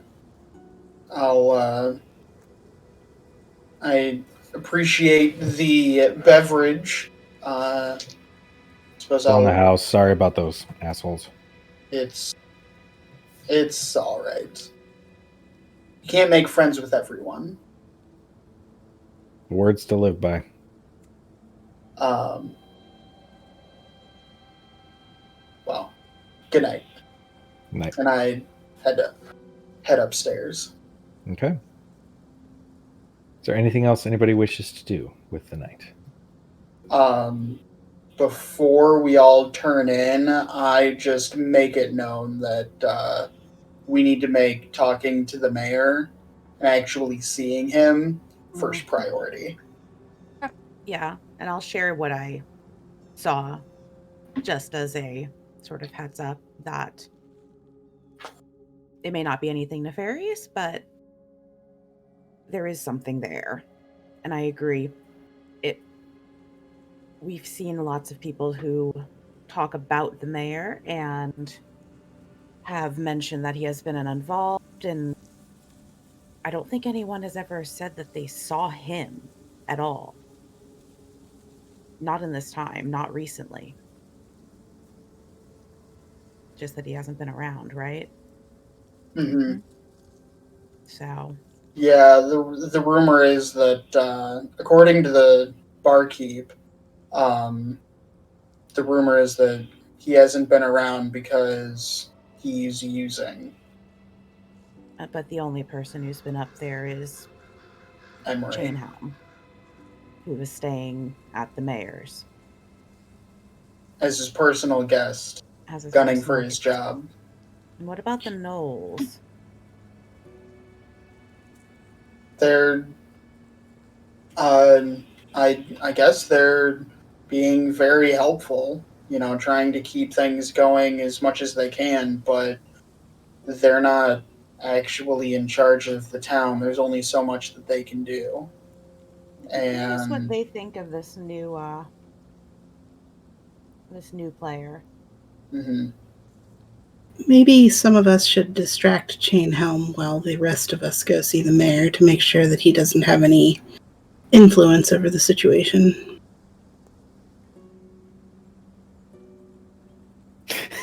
I'm looking right at Rose.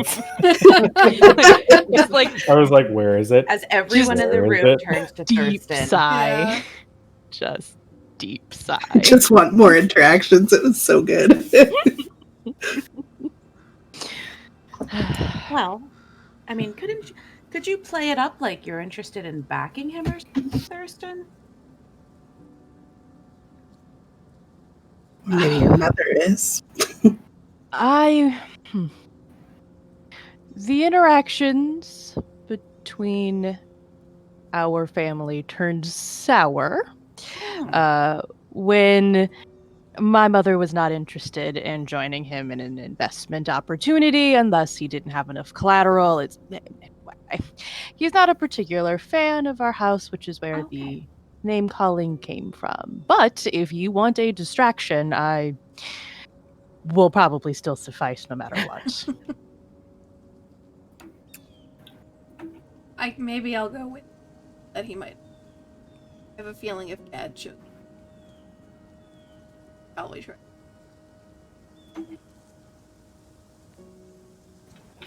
There. Just writing note.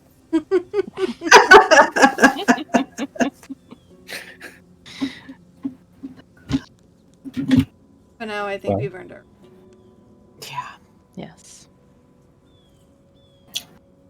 As you guys slowly find yourselves in bed, Cad, I just want to follow up real quick. You said you made mention of possibly sneaking downstairs in the middle of the night. Are you going to follow through with that? I will if the group doesn't mind. I know it's getting late. I want to check out the false barrel. Okay. I'll give you a description of which one it is. Okay. Now, mind you, it might not be a false barrel. It could be something inside of it. It could be a real barrel that is made to look like something that it's not, maybe more simple than it is. Okay. So, in the dead of night, I will say that given the day's travel. If anybody is awake at this time, just let me know. But Cad, you are confident that the bar is closed down. It's been about a solid hour. You haven't heard any other noise other than maybe, some of the horses maybe grazing or tossing or turning, whatever. I will need you to make a stealth check. Okay.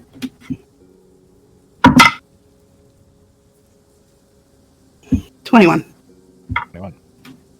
You stealthily open the door and creep through the hallway. You creep down the stairs, paying very close attention to your memory of what stairs creaked at which points, and you position your feet away from those specific spots and move very slowly but very carefully down the stairs. You weave in between the tables and make your way towards the bar. The room is entirely empty. Do you have dark vision? Yeah. Okay. So your dark vision, I'm going to say just for fun, because I always thought it was fun to think of dark vision this way. It's like night vision in that it's just gray. You don't see a whole lot of color. But you make your way over to the bar and over to the barrel that Arithia had pointed out to you. And you are right in front of it. Go ahead and make me an investigation check.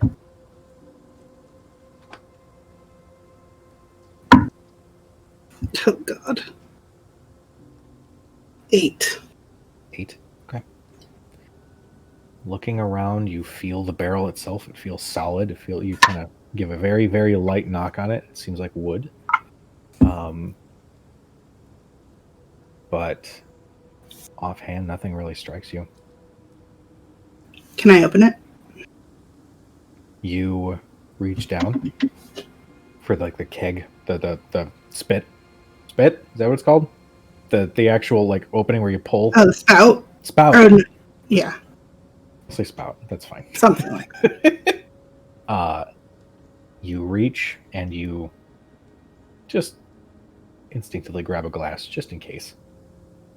You hold it under the spout and you open, and no liquid comes out. Instead, you see the slight outline of a door slowly start to make its way up and surround. It kind of like goes around the keg, and you hear a small click, and you instinctively push, and there is a hidden room behind the bar. If I listen, does it sound like anybody's in there? Make a perception check. Huh. Natural 1. Natural 1. Quiet as a mouse.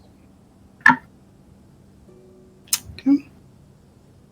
I want to slowly step through the door. Okay. You step through the door, and you can see a very small room that leads to a staircase that leads down. You can see a very faint bit of flickering light kind of coming around the corner from the right at the bottom of the stairs. But this initial room is really just sort of like a small entryway into this stairwell.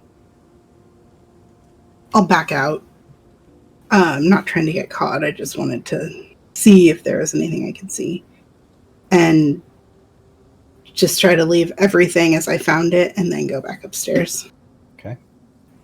You pull the door closed and you turn the spout back, and the outline of the door reseals to look as though it is just part of the wall. You replace the tankard where you picked it up, and you creep your way back up the stairs, back into the room. Arithia, I assume, is awake. Yeah, I'm seated, probably over by the window. Arithia, the keg is a doorway to a hidden room. What kind of a hidden room?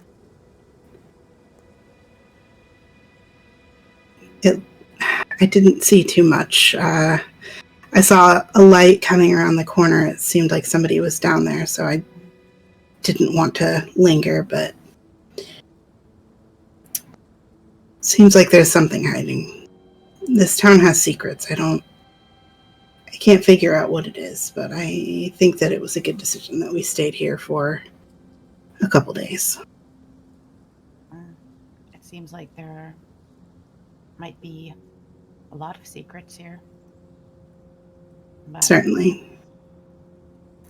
well, we can share with the others in the morning. Maybe tomorrow night we'll be able to go explore more. Check out the room. Maybe that's how things are being brought into the town. I would wager a guess that whatever the barkeep had on him has something to do with that room. Or at least something's being hidden there. Indeed. Well, with that, you guys find your rest, and I'm going to call game there. Yay! God. I was forcing myself to do this because I'm not confident in my poker face. So, for anybody that's stuck around till the end, thank you so much for tuning in. Thank you. I am just in heaven right now.